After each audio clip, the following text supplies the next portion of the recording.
The morning Naomi Wells caught the wedding bouquet, the entire room went quiet, in the worst possible way. It was not the kind of quiet that comes from surprise or delight. It was the kind that comes from pity. The kind where people press their lips together and look away, as if watching something painful.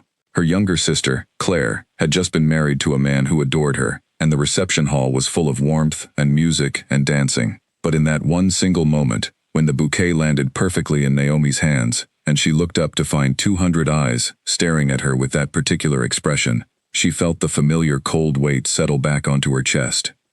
Someone laughed, not cruelly, but carelessly.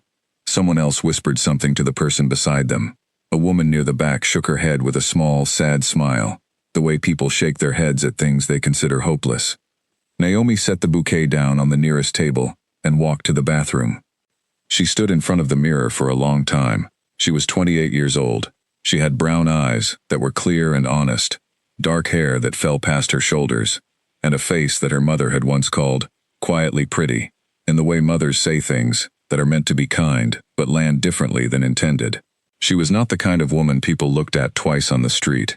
She was the kind of woman who held doors open for strangers and remembered everyone's coffee order and listened when people talked, really listened, in a way that most people never bothered to do anymore. She was, by almost any honest measure, a good person, and she had been rejected by every man she had ever cared about. Not rudely, for the most part. That was almost the hardest thing about it. They were kind, most of them. They said things like, "You're so great, but," and, "I just don't feel that way," and, "I think you deserve someone who really sees you," as if the reason they were leaving was somehow a compliment, as if not choosing her was actually a gift they were giving her. She splashed cold water on her face and went back out to the reception. Her mother found her within minutes. "Are you all right?" her mother asked, touching her arm in that careful way. "I'm fine," Naomi said. "You should have stayed up there. You should have smiled. Men notice when a woman smiles." "Mom, I'm just saying." Naomi spent the rest of the evening helping clear dishes and making sure the elderly guests had chairs and refilling the water jugs when the caterers forgot. She was good at being useful. She had always been good at being useful. On the drive home, alone in her small car, with the radio playing softly, she thought about the last 3 years. She had tried. That was the thing people never gave her credit for. She had genuinely tried. She had gone on the dates her friends arranged. She had downloaded the apps and spent evenings swiping and messaging and meeting strangers in coffee shops and trying to be charming and open and all the things the articles said you were supposed to be. She had put herself out there, as people like to say, as if love were some kind of audition that you just had to keep showing up to until someone finally gave you the role. It had not worked. There was Owen, first. She had met Owen at the library where she worked, a tall, cheerful man who checked out novels every 2 weeks and always had something funny to say about them. For 4 months, they talked every time he came in. She thought about him constantly. She planned what she would say before he arrived. She laughed at his jokes a moment too quickly, and spent her lunch breaks wondering if he noticed her the way she noticed him. He asked her out in March. They went to dinner twice. On the 3rd time, he mentioned, gently, that he had been spending time with someone he met at work. A woman named Priya. She was getting her master's degree in literature. They had so much in common, he said. He hoped Naomi understood. She told him she understood completely.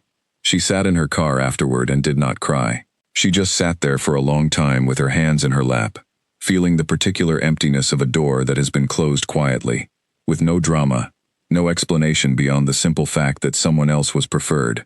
Then there was Colin. Colin was her co-worker at the library, the one who covered the children's section on weekends and brought in homemade bread every Friday morning. He was warm and funny, and they had lunch together 3 times a week for nearly a year. She told herself she was not going to let herself feel anything. She told herself this every day for 11 months. Then one Friday afternoon she told him, carefully, that she liked him. She had rehearsed it 50 times. She said it in 3 sentences, simply and clearly, because she did not want to make it complicated. He was quiet for a moment. Then he said he thought of her like a sister. She smiled and said she understood, and went back to her desk and filed a stack of returned books for 2 hours without stopping. After Colin, there was one more, a man named Patrick, who she had met at a friend's dinner party. Patrick was a graphic designer who collected old maps and had a deep, warm laugh that filled the room. They went out 4 times. She liked him genuinely, not desperately, just genuinely, in the way you like someone when you can see how they could be part of your real life. On the 4th date, he said he thought she was wonderful. He really did, but he did not feel a spark. He was looking for a spark. He said the word spark, the way people say it when they have not thought about what it means, like a thing they read in a magazine once and decided to believe in. Naomi went home and sat on her kitchen floor, with her back against the cabinet for a while. Not dramatically. She was not that kind of person. She just sat there, because the chair seemed too far away, and she needed a moment before she could move again. She had 2 houseplants on her windowsill. She had named them George and Harold, after characters in a children's book she loved. She talked to them sometimes when the apartment was too quiet, which was often. She told herself she was fine with being alone. She told herself this firmly, in the mornings, while making tea. She was building a good life. She was reading wonderful books, and doing work she believed in, and calling her mother on Sundays, and being a decent human being. That had to be enough. That was going to have to be enough. Then one evening in October, she came home from work to find an envelope on the floor beneath her mail slot. Not in the mailbox. Through the slot, as if someone had brought it directly to her door. It was cream-colored, thick, expensive-feeling paper. Her name was written on the front, in clean, dark ink. Just her name, Naomi Wells. No return address, no postage, no stamp of any kind. She turned it over. The back was sealed with a small circle of dark wax, pressed with a letter A. She stood in her hallway, in her coat and her work bag still on her shoulder, staring at this envelope for a long moment. She opened it. Inside was a single card, the same heavy cream paper. The message was short. It said, "You have been selected. Your presence is requested at the Ashford estate, Saturday, 7 in the evening. A car will come at 6:30. That was all. No explanation, no name signed at the bottom, no phone number, nothing else. Naomi read it 3 times. Then she looked around her empty hallway, as if someone might be there to explain this, which of course no one was. She checked the envelope again. She walked to the window and looked out at the street, half expecting to see someone watching, which was an odd thing to think, and she knew it. The street was ordinary. A man walked his dog, 2 boys on bicycles, a woman carrying shopping bags. She carried the card to her kitchen table and set it down under the light and looked at it for a long time while her tea went cold. The Ashford Estate. She knew that name. Most people in the country knew that name, even if they could not always explain exactly why. It was the kind of name that appeared in newspapers now and then, usually in connection with something significant, a business deal that changed an industry, a charitable donation so large it made headlines, a lawsuit that other powerful people had lost. The Ashford Estate was the home of Damien Ashford, and Damien Ashford was, the only word people ever seemed to land on was powerful. Not famous exactly, not in the way of actors or musicians, more like the way a very deep, very cold river is powerful. You do not always see it moving, but you know it could pull you under. He was in his late 30s. He had run his family's company since he was 26, after his father's sudden death, and had tripled its worth in the years since. He was almost never photographed in casual settings. When he appeared in public, it was at boardrooms or charity events, always in a dark suit, always with a stillness about him that photographs somehow captured, even when he was standing in a crowd. He did not give interviews. He did not appear on television. He had a reputation for being extremely direct, for not tolerating dishonesty, and for ending meetings the moment they became unproductive, regardless of who was in the room. He was not the kind of man whose name appeared next to hers in any sentence she had ever imagined. Naomi called her best friend Grace, who answered on the second ring. "You need to hear something," Naomi said. She read the card out loud. There was silence on Grace's end. Then, "Naomi, that's the Ashford Estate." "I know." "That's Damien Ashford's house." "I know." "How does Damien Ashford know your name?" "I have no idea." Another silence. Then Grace said, "You're going." "I haven't decided that." "You're going. Naomi. You work in a library in a town of 40,000 people. A man whose name is in every major newspaper just sent a personal invitation to your door. You are absolutely going. It might be a mistake. It is not a mistake. Your name is on the envelope." Naomi looked at the card again, her name, in clean dark ink. "What if it's strange?" she said. "Then you leave," Grace said. "You go. You eat whatever fancy food they serve. You come home and call me immediately, and we talk about it for 3 hours. But you go."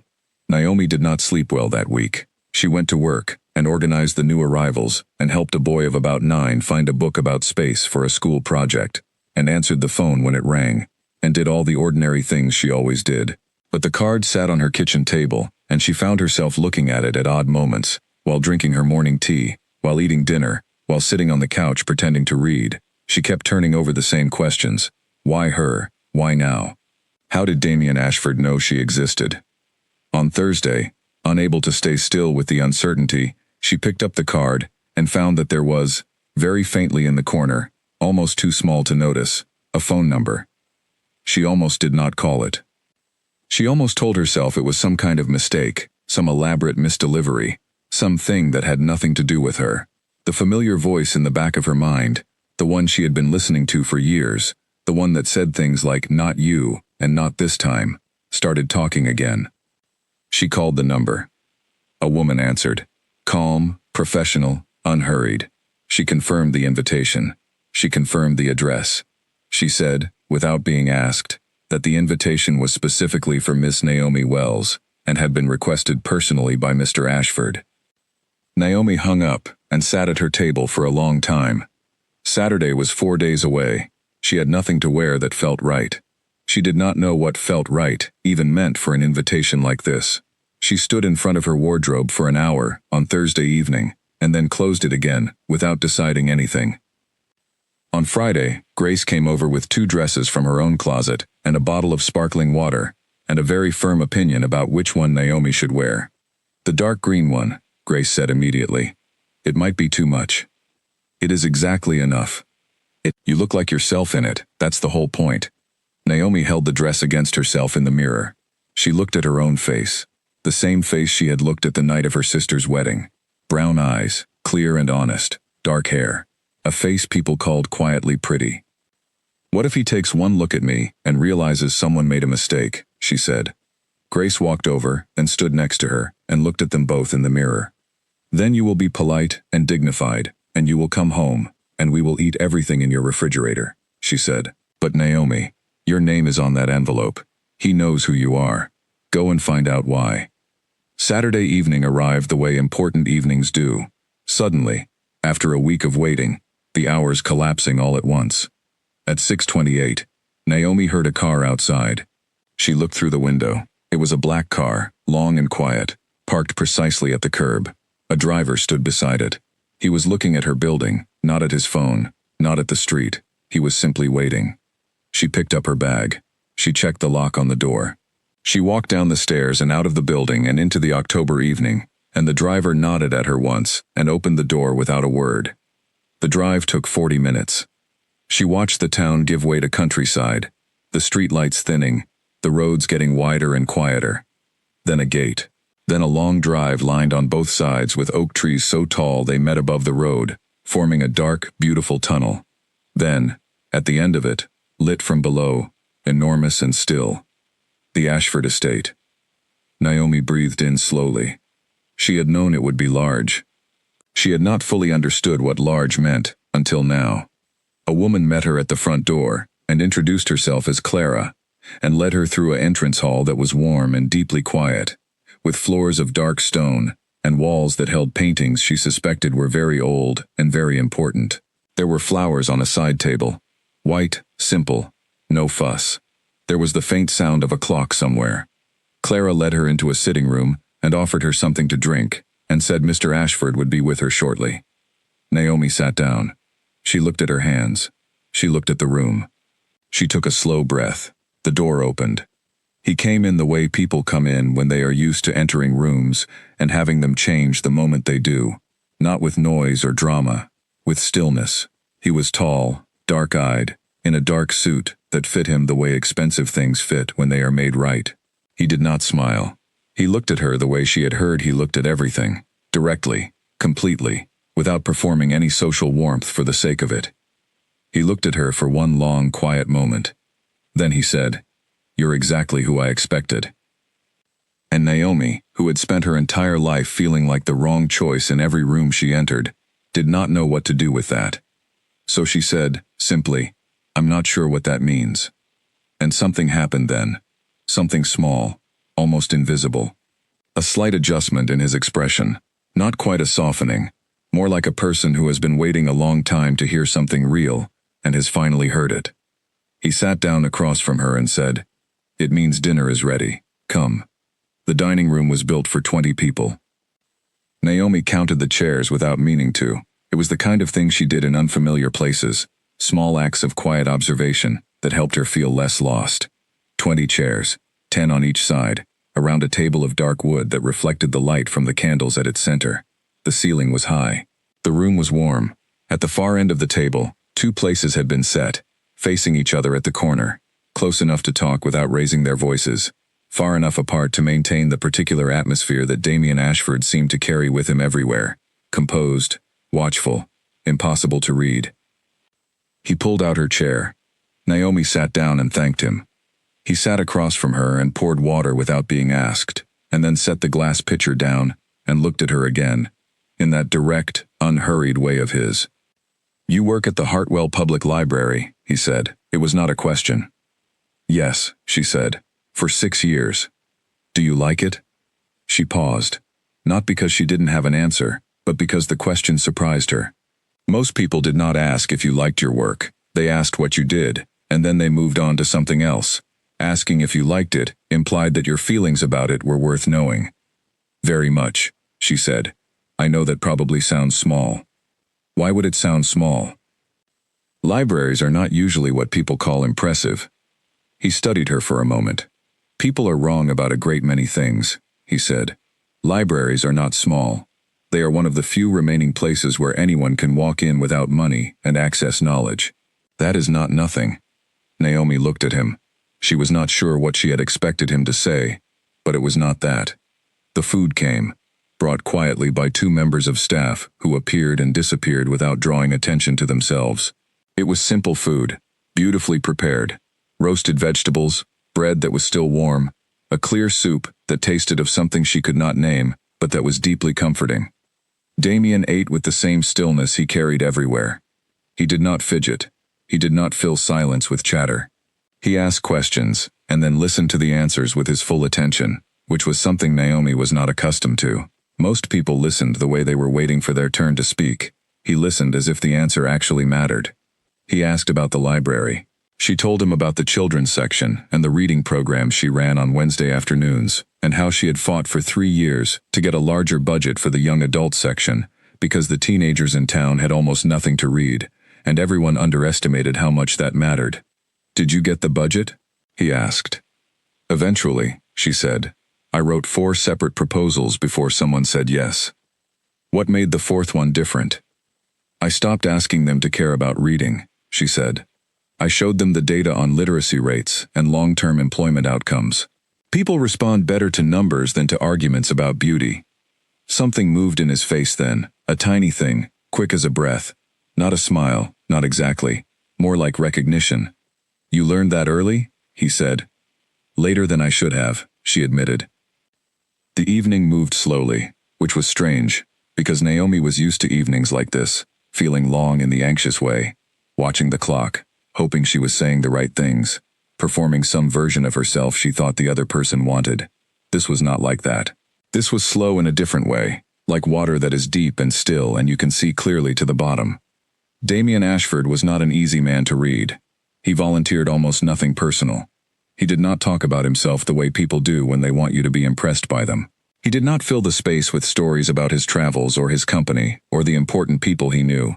He simply asked questions and listened to the answers, and occasionally said something that was so exact, so precisely placed, that it stopped her mid-sentence. At one point she was talking about a novel she had recently loved, a quiet book about a woman who spent her life restoring old paintings and the things she learned from the people who had owned them, and she said something about how the best books made her feel less alone in the world, not because they gave her company, but because they proved other people had felt the same things she had felt and survived them. She said it without thinking, and then caught herself and added, "Sorry, That's probably too much. Why are you apologizing? He said. Because I don't want to make you sit through my feelings about books. I asked about your life, he said. Your feelings about books are part of your life. She looked at him. He was completely serious. There was no performance in it. She said, Do you read? When I can, he said, which is less often than I would like. What kind of books? He was quiet for a moment. History, he said, and biographies. Real people who made real decisions under real pressure. Fiction less often. I find it harder to trust. Why harder to trust? Because fiction can make anything feel true, he said, including things that aren't. That's what I love about it, she said. He looked at her steadily. I know, he said. That's why I said it. And she understood, in a strange way, that he was not criticizing her. He was simply showing her the exact point where they were different, which was, she thought, a more honest thing to do than pretending the difference wasn't there. Dinner ended with fruit and tea. No dessert that required effort, no spectacle. The staff cleared quietly. Damien refilled her tea without being asked. The conversation had moved by then to something more general. The town. The way small places changed and stayed the same.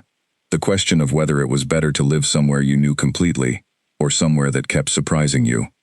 Naomi said she thought there was something good about being known by a place, about walking down a street where you recognized the faces, and knew the routines, and could predict the small daily patterns of life. It gave you roots. You could bear harder things when you had roots. Damien listened to this and said nothing for a moment. Then he said, I haven't lived anywhere long enough to be known by it. She looked at him. By choice? She asked. A pause. I'm not sure, he said. It was the most personal thing he had said all evening, and she understood that he knew it, and that it had been somewhat deliberate, and that it cost him something small to say it. She did not make a large thing of it. She just nodded once and moved the conversation gently to something easier, because she understood that some things are offered once and should not be pressed. Later, he walked her back through the entrance hall himself. Clara had offered, and he had said no. Naomi noticed that, though she wasn't sure what to make of it. At the front door, the night air was cold and clean. The black car was already waiting in the drive. She put on her coat. She thanked him for the evening. She said it had been very good food and very good conversation, which was true. He looked at her for a moment. I'd like to see you again, he said. It was not framed as a question. There was no warmth in the delivery, no softening to make it easier to hear, just a statement, direct and clear, the way he said everything. Naomi had been prepared for a great many things that evening. She had been prepared to be charming and then forgotten. She had been prepared to feel out of place and navigate it quietly. She had been prepared to come home to Grace's call and report that it had been interesting, but ultimately nothing. She had not been prepared for this. All right, she said.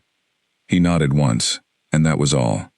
The drive home was 40 minutes again. The trees, the quiet roads, the town coming back into view. She sat in the back of the car and watched the dark countryside move past the window, and did not think about anything in particular, because her thoughts were too full to sort through just yet. Grace called before she had even reached her building. Tell me everything, Grace said. Naomi told her. All of it, the dining room, the questions he asked, the way he listened, the moment at the door. When she finished, Grace was quiet for several seconds. He wants to see you again, Grace said. That's what he said. And you said yes. I said all right. That's a yes, Naomi. I know. Another short silence. Then Grace said carefully, How did you feel? Not about him. About yourself, during the evening. Naomi thought about this. She was still in the car, nearly back to her street now, the familiar lights of the town outside the window. Comfortable, she said, which is the strange part. I kept waiting to feel out of place, but I just felt, like myself. Grace made a sound that was not quite a word. That is very significant, she said quietly. I know, Naomi said. But she did not want to say more than that yet. There was something she needed to hold carefully for a while, before she looked at it directly. Like a thing you find in the dark that might be wonderful, or might be nothing, and you are not ready yet to bring it into the light. She thanked the driver when they arrived at her building. She went upstairs. She made a cup of tea she didn't drink. She sat on the couch with George and Harold on the windowsill behind her, their leaves catching the lamplight, and she read 4 pages of a novel before realizing she had not absorbed a single word. She set the book down. She thought about what he had said, not the invitation, not the evening, just one specific thing. Near the beginning, when she had walked in and he had looked at her across that quiet room. "You're exactly who I expected." She had spent 6 years in a library, helping other people find the right books, the right words, the right stories. She was very good at reading between the lines. She was very good at understanding what people meant underneath what they said. And what she heard underneath those words, underneath that quiet, composed delivery, was something she had not expected to hear from anyone. She had heard, "I was looking for you specifically." She did not know yet what to do with that. She did not know if it was true in the way she had heard it, or if she was reading too much into a very still man's careful phrasing. She had made that mistake before. She had read meaning into things that turned out to be nothing, and the correction hurt in a particular way that she would prefer not to feel again. So she did not allow herself to hope, not yet. But she did not close the door either. She turned off the light and went to bed and lay in the dark for a while, and for the first time in a very long time, the future felt like a question she did not already know the answer to. That was either wonderful or terrifying. She was not yet sure which. 3 days later, a second envelope arrived, this time in her actual mailbox, with a postmark but no return address. Inside, the same heavy cream card. Just a date. The following Saturday. The same time. She called Grace immediately. "Another invitation," she said. "I knew it," Grace said, with enormous satisfaction. "You didn't know anything. I knew everything. I know you, Naomi, and I know what it looks like when someone actually sees you." "What did the card say?" "Just the date, Saturday, same time." "Are you going?" Naomi was standing in her kitchen, the card in her hand, morning light coming through the window, George and Harold on the sill, looking exactly as they always did. "Yes," she said. She said it without hesitation, which surprised her. But it was true. Whatever this was, whatever Damien Ashford wanted, whatever the evening would bring, she was going. Because something had happened in that dining room that had not happened to her in a very long time. She had been in a room with another person, and she had felt completely, ordinarily herself. Not performing, not adjusting, not shrinking. Just herself. She did not know yet what he saw when he looked at her, but she was beginning to understand that he saw something, and she was not ready to walk away from that without at least finding out what it was. The second Saturday arrived with a gray sky, and the kind of cold that settles into the bones and stays. Naomi had chosen a different dress this time, a deep navy blue, simple and clean, and her hair was down, which she almost never wore it, and she had spent 20 extra minutes deciding whether that mattered, and then told herself it didn't, and wore it down anyway. The car came at 6:30 exactly. Same driver, same quiet nod. This time, when she arrived at the estate, Clara did not lead her to the formal sitting room. Instead, she was taken through a side corridor, past rooms that Naomi glimpsed briefly as she passed. A study, a room full of maps, a small space lined with shelves, and into what appeared to be a large, informal room at the back of the house, with wide windows that looked out onto dark lawns, and in the distance, the silhouette of old trees against the evening sky. Damien was already there. And this time, the difference was small but unmistakable. He was not in his most formal suit. He was in dark trousers and a shirt without a tie, the cuffs rolled back slightly, which on any other man would mean nothing at all, but on him, it was the equivalent of someone else removing a suit of armor. He was standing at the far window with a glass in his hand, looking out at the lawn, and he turned when he heard her come in. He looked at her for the same brief, complete moment he always seemed to need. "You came," he said. "I said I would," she answered. Something in his jaw shifted, slight, almost nothing. "People say a great many things," he said. She set her coat down on the nearest chair and looked around the room. Books on the shelves, not decoratively arranged, but actually used. Spines bent, some with small pieces of paper marking pages. A desk in the corner covered in documents. A large reading chair pulled close to a lamp. A room that was lived in, not displayed. This is where you actually spend time, she said. Is it obvious? The other rooms are beautiful. This one is comfortable. He almost smiled. It happened again. That slight change. A degree or two of warmth, gone before it fully arrived. Sit anywhere you like, he said.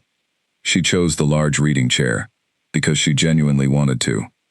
He settled onto the couch nearby, and they sat in easy proximity, and he poured her tea from a pot that was already there, and outside the dark grew deeper, and neither of them moved to turn on more lights, and the room became very warm and very quiet. They talked for 4 hours.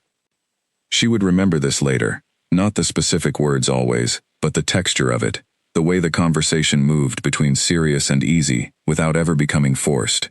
He told her, piece by piece, things he clearly did not often say, not because she pressed him, but because the silence between them was the kind that things could fall into without danger. He told her that he had not chosen his company in the way people assumed. He had been 26, and his father had died on a Monday morning, suddenly, and by Friday someone needed to run things, and there was no one else. He had walked into his father's office and sat in his father's chair and looked at the walls for a very long time. "Were you afraid?" Naomi asked. "Yes," he said, without hesitation, though I didn't tell anyone that. "Why not?" He looked at her. "Because there was no one to tell," he said simply. She looked back at him. She did not say anything.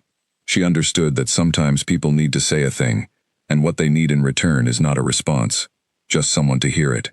He looked away first. They talked about her work, about books they had each read, about the particular feeling of finishing a novel and not wanting to go back to real life. She told him about a book she had loved as a child, a story about a girl who found a secret door in an old house, and how she had read it so many times the cover came off. He told her he had not read much as a child. There had been tutors and schedules and a great deal of expectation. Reading for pleasure had not been part of the plan. "That's a loss," she said, without softening it. He looked at her. "Yes," he said. "It is." She liked that he did not argue with her, did not find a way to reframe it as something other than what it was. He simply accepted the true thing and moved on. It was near 11 when she looked at the clock and realized the time and said she should go. He stood when she stood, which she had noticed he always did, a courtesy so automatic it did not seem performed. At the door again, the cold air, the car waiting. He handed her her coat, not to the driver who appeared at the door. He held it himself. She put it on. She thanked him. She said the evening had been very good. He looked at her for a moment in the low light of the entrance hall, and she thought for one strange second that he was going to say something different, something outside his usual careful reserve. She could see it in the slight tension around his eyes, the way he was choosing words and discarding them. Then he said, "Same time, next week." Still not a question. "Yes," she said. He nodded. And she walked to the car, and the door closed behind her, and the driver pulled away down the long oak-lined drive, and Naomi sat in the back seat with her hands folded in her lap, and looked out at the darkness, and thought about the way he had handed her her coat. Such a small thing, such a careful, deliberate, quiet thing. She thought, he does nothing by accident. And she thought, I am not sure yet what that means for me. But she felt, for the second time in 2 weeks, entirely real. Entirely herself, entirely unedited. That, at least, she was sure of. Marcus Webb had worked for Damien Ashford for 11 years, which was longer than anyone else on the staff had managed, and longer than most people thought possible. He was 53 years old, gray at the temples, with the kind of careful, watchful face that comes from spending a decade reading the moods of an unusually complicated man. He was not paid to be a friend. He was paid to be precise, reliable, and entirely without sentiment. In 11 years, he had never offered an opinion he was not asked for. On the Monday following Damien's second evening with Naomi Wells, Marcus offered an opinion without being asked. He waited until they were alone in the car, which was the only place Damien could not walk away from. He waited until the city was moving past the windows, and Damien was reviewing a report, and the silence between them was the usual working silence. Then he said, "She's coming back next week." Damien did not look up. "Yes, that's 3 in a row. I can count, Marcus." Marcus said nothing for a moment. Then, "In 11 years, I have arranged one previous dinner invitation of this kind. and she was not invited back. Damien set the report down. He looked at the street outside the window. You're making a point. I'm stating a fact. The fact and the point are the same thing. You think this is notable. I think you are not a man who does things without a reason, Marcus said, and I think the reason here is one you haven't fully named yet, even to yourself. Damien was quiet. The car moved through the city. Her name is Naomi Wells, Marcus continued, because 11 years had taught him exactly how long he could keep going, before he was asked to stop. She is 28. She has worked at the Hartwell Public Library for 6 years. She is unremarkable on paper. She is not unremarkable, Damien said, not sharply, just as a correction of fact. Marcus noted this with the careful attention he gave to everything. No, he agreed. I suppose she isn't. He did not say anything more. Damien picked the report back up, but he did not read it. The truth about Damien Ashford was something that almost no one knew completely. Not journalists, who had tried. Not people who worked closely with him, who thought they did. Not even Marcus, who knew more than most, had the entire picture. What Marcus knew was this. 6 years ago, Damien had been engaged. Her name was Ilara Voss. She was the daughter of an old European business family, educated at 4 universities, fluent in 3 languages, beautiful in the way of women in oil paintings, composed, elevated, almost formal. She was everything that people who did not know Damien thought he should want, because the world tends to match powerful men with polished women, and call it appropriate. What Marcus did not fully know, what no one knew completely, was what the engagement had actually been. It had looked, from the outside, like a good match. 2 people from equivalent worlds, making a practical partnership with the added advantage of genuine attraction. There had been dinner parties where Ilara sat at Damien's right hand and said exactly the right things, in exactly the right way. There had been photographs in publications. There had been, for approximately 8 months, the performance of a relationship that seemed complete. And then Damien's company had faced the most serious crisis of its history. A miscalculation, not dishonest, just wrong, had cost them significantly. There were lawsuits. There were weeks of terrible news coverage. There were mornings when Damien walked into his own offices and felt the atmosphere change around him, people rearranging themselves the way people do when they sense a ship listing. Ilara had called him on a Thursday in February. He had been awake since 4 in the morning working through a legal brief. She said the engagement was not going to work. She said it carefully and with genuine regret, and she did not say anything cruel. What she said was that she had realized they wanted different things. She said this while the lawsuits were still running and the newspaper coverage was at its worst, and both of them understood, without it being said, that the timing was not coincidence. Damien had said he understood. He did understand. He understood with great clarity. He understood it so well that it did not even feel like betrayal exactly. It felt like confirmation, like an experiment that had returned the result it was always going to return. He had not been angry. He had been something quieter and more lasting than anger. He had been decided. From that point forward, Damien Ashford had developed a very particular way of meeting people. He watched not for what they said but for what they did when they thought it didn't matter. He watched for who people were in the small moments, the unobserved ones. In his own world, these moments were hard to find, because everyone around him was always observing, always performing, always aware that being seen favorably by him had value. He had started attending public events without being recognized, which was easier than people assumed, because most people look for what they expect to see, and Damien in ordinary clothes, without his usual context, did not read as the man in the newspaper photographs. He had been at a private function in the city, the opening of a community book collection for a local charity, which he had funded anonymously, which meant he could attend without anyone knowing his connection to it. He had been moving through the room and not paying close enough attention to where he was going, and had collided with someone, and the coffee he was carrying had splashed across the sleeve of a woman who had been standing nearby, entirely innocent of the collision. The woman was startled and looked down at her sleeve. Every person in the immediate area turned to Damien. Expressions adjusted. A man nearby laughed in a slightly nervous, performance-ready way. 2 women to his left immediately began expressing sympathy to him. "Oh, are you all right?" and "Did any get on you?" while looking between him and the woman with the coffee on her sleeve, as if unsure where their attention would be most usefully directed. One woman, standing slightly apart from this cluster, looked at the coffee-stained woman, walked over to her, opened her bag, found a small folded cloth, and handed it over with a brief, practical smile and a quiet, "Here." Then she moved on. She did not look at Damien.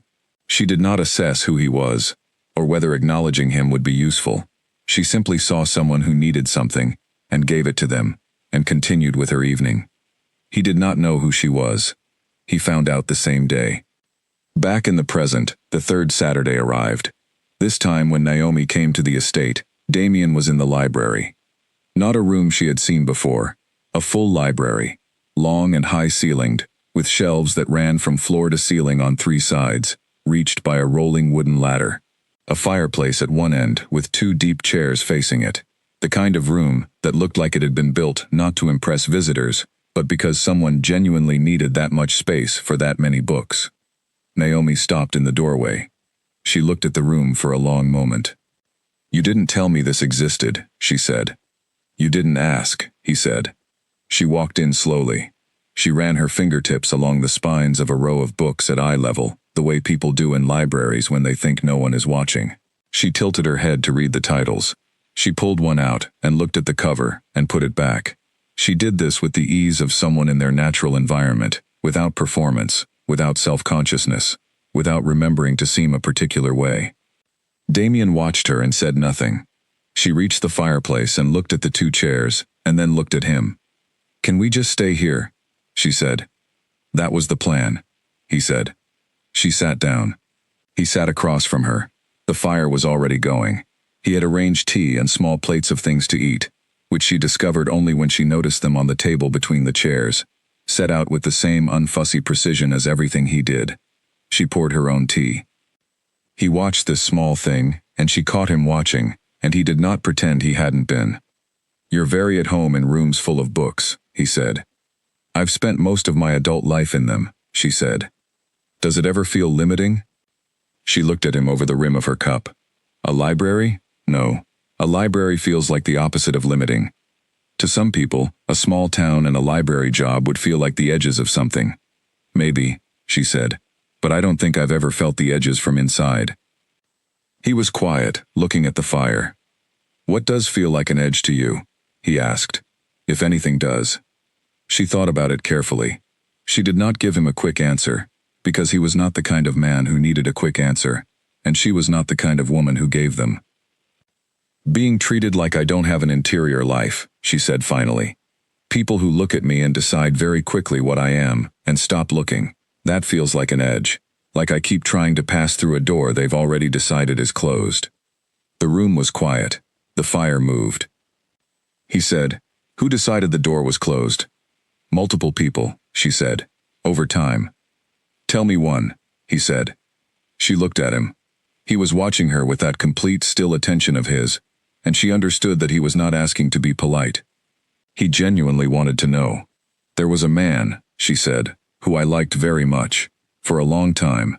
We were friends first, and I was certain actually, that there was something mutual. And then I told him how I felt." She paused.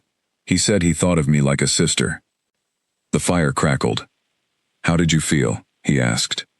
"Like I had been wrong about everything," she said. "Not just about him. About my own ability to read a situation. Which is worse, I think." He nodded slowly. "You blamed yourself for his decision. I blamed myself for not seeing it coming, which is the same thing, essentially." He looked at the fire, then back at her. "It isn't," he said, "the same thing. Miscalculating a situation is not the same as causing it." A pause. "Though I understand why the distinction can be hard to hold on to." She looked at him. There was something very specific in the way he said that, a precision that came from having been somewhere similar. She did not ask. She waited. He said, without being asked, "I was engaged, 6 years ago. She left while things were difficult." "I'm sorry," Naomi said. "I'm not," he said. "Or not in the way people mean when they expect sympathy. I learned something. About what people are when the circumstances change." "That sounds like it made you careful," she said. "It made me accurate," he said. "Whether that's the same as careful depends on your view." She thought about this. "There's a version of that," she said slowly. where accurate becomes the same as closed, where you get so good at reading the warning signs that you start seeing them where they aren't. He looked at her. She met his gaze directly and did not look away. I'm not saying that's you, she added. I'm saying it's a risk. Another pause, and then something she did not expect. A real one, brief but genuine. He smiled. Not the almost smile she had glimpsed before. An actual smile, small and slightly surprised, as if it had arrived without permission. It disappeared quickly, but it had been there. You say the real thing, he said. Most people don't.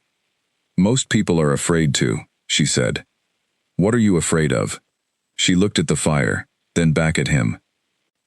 Being wrong about something I really want to be right about, she said quietly. And she did not clarify what she meant. And he did not ask her to. The evening continued into the night. They ate from the plates between them. The fire moved. The library was warm and quiet around them.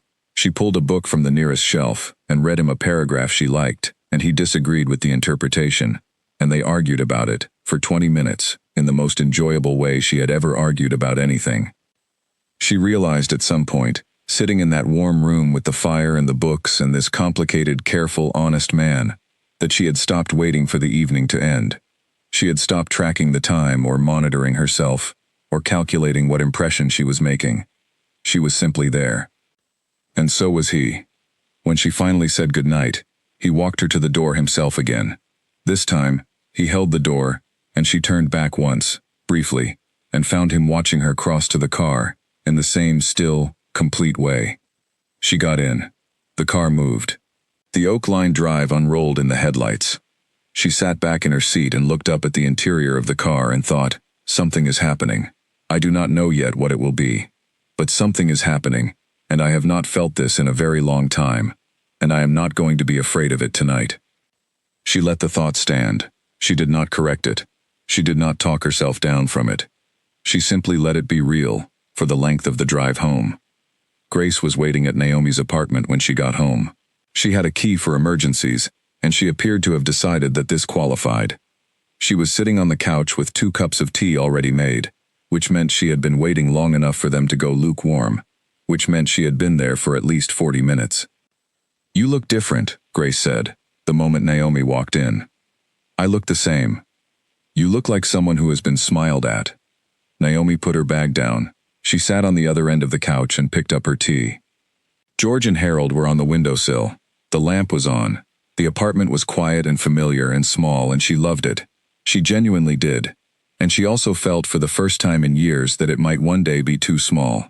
Not in a bad way. Just in the way that things that fit you change shape as you change. He smiled, she told Grace. Grace stared at her. The news is calling him unsmileable. They're wrong. Grace set her cup down slowly. Naomi. It was small, she said. I said something honest that he wasn't expecting, and it surprised it out of him. What did you say? That accurate can become the same as closed if you're not careful. Grace was quiet for a long moment. You said that, to him. He was being honest with me about something hard. It seemed like the right thing to say. And he smiled. Briefly. Yes. Grace picked her tea back up and held it in both hands and looked at the middle distance. Naomi, she said, I want you to hear what I'm about to say carefully and without getting defensive. That is never a good beginning. I have known you for 14 years. I have watched you shrink yourself for men who were not worth half of you. I have watched you say, I understand, when you did not understand, and could not understand, and were never going to understand, because the problem was with them, not with you. She paused. And I am sitting in your apartment right now, watching you glow from the inside over a man who actually looked at you. And I just want you to know that I see it, and I am very, very glad. Naomi looked at her friend for a moment. Then she said, You were going to be more cautious than that. I tried, Grace said. I couldn't do it. Naomi laughed. A real one, full and unguarded. The kind she only did when she was completely relaxed. Grace smiled. There it is, she said softly. They drank their tea in comfortable quiet for a while. Naomi looked at the window, at the plants, at the familiar walls of the life she had built here, piece by careful piece, over years of making the best of what she had. I don't want to get it wrong, she said. I know. I have been wrong before. I know. This feels different, and that is the thing that frightens me. When it feels different is when it hurts the most if it goes wrong. Grace reached over and put her hand briefly on Naomi's arm. The fact that it can go wrong, she said, is not a reason to not let it happen. Naomi nodded. Once, slowly.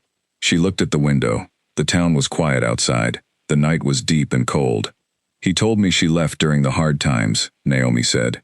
Who did? Damien. He said he was engaged and she left while things were difficult. Grace was quiet. And then he asked me what I was afraid of, Naomi continued. Which is the exact right question to ask a person, if you want to understand them. And I told him the truth. And he listened. She set her cup down. He just listened, she said. Like my answer mattered. Like what I felt about something was data he actually wanted. Grace looked at her for a long time. Then, he's already different, Grace said quietly. Yes, Naomi said. And for tonight, that was enough. She did not need more than that. She did not need certainty or resolution or proof. She needed only the simple knowledge that something real was beginning, and that she was going to let it. She was going to show up. Next Saturday, and the one after that, and she was not going to shrink. She was done with shrinking. November brought rain that stayed, the kind that did not fall hard or dramatically but simply existed, gray and constant, softening the edges of the town, filling the gutters, turning the library windows into blurred watercolors of the street outside. Naomi liked November. Most people did not. They found it depressing, the loss of light and warmth, the trees stripped back to their bare bones. But she had always found something honest in it. November did not pretend. It was exactly what it was, openly, without apology. She had now seen Damien Ashford 5 times. Each Saturday had passed in the same way. The car, the estate, the changing rooms depending on his mood, or the weather, or some logic she was beginning to learn, but could not yet fully predict. One evening they had walked the grounds after dinner, her breath making small clouds in the cold, his hands in his pockets, the two of them moving through the dark garden talking about the nature of loyalty. One evening they had stayed in the library so late that the fire had burned down to coals, and she had not noticed until she felt the cold come back into the room. One evening they had looked at a collection of old maps he kept in a study. Beautiful, fragile things spread carefully on a long table. The world as it had been imagined by people who had not yet seen all of it. She was learning him the way you learn a landscape, not quickly, not by being told what to look for, but by returning to it again and again until the shapes become familiar. She had learned that he was more generous than he appeared. He did not talk about his charitable work, not once, but Marcus had mentioned in passing that the community library project in the city had been funded by Damien anonymously, and then stopped speaking when he seemed to realize he had said something that was not his to say. She had also learned, from a short article she found by accident, that a new wing of a children's hospital 2 counties away bore no name above the door because the donor had declined to have one put there. She had learned that he was patient with things he respected and had very little patience for things he did not, and that the line between the two was not drawn where most people would expect it. He was not impatient with difficulty. He was not impatient with honest argument. He was impatient with pretense, with performance, with people who agreed with him because they thought agreement was what he wanted. She had learned that he had a very precise memory. He remembered things she had said weeks earlier and referred to them without announcement, as if they had always been part of the ongoing conversation, which they had, she was realizing. The conversation between them had never really stopped. It simply continued, each time, from wherever the previous one had set it down. What she had not yet learned was what all of this meant to him. She knew what it meant to her. She had accepted this privately, carefully, without ceremony. She was falling for Damien Ashford. She was doing so with full knowledge of the risk and full memory of the previous time she had fallen and found the ground empty beneath her. She was not being impulsive or romantic or willfully blind. She was looking at this clearly and choosing to continue anyway. But she did not know what was on the other side of this for him. He had never said anything that could be precisely interpreted as meaning he wanted more than these Saturday evenings. He never reached for her hand. He had never said anything that suggested he thought about her during the week between their meetings, though some part of her believed based on nothing but intuition and the quality of his attention, that he did. She had not pressed him. This was deliberate. She had learned, from her own past, that pressing people to define things before they were ready almost always ended the same way. She was content, for now, to let the thing be what it was, which was the most interesting and honest series of evenings she had spent with another person in her adult life. Grace checked in every few days. She was being admirably restrained, which Naomi knew was costing her something. Any developments? Grace would ask, in a tone of casual inquiry that convinced neither of them. We talked about the history of cartography for 2 hours last Saturday, Naomi would say. That's it? And he argued with me about a poem I like. And I was right about the poem. Did he admit you were right? No. But he stopped arguing, which with him is the same thing. Grace would sigh, and Naomi would smile, and neither of them would say the actual thing, which was that this was going somewhere.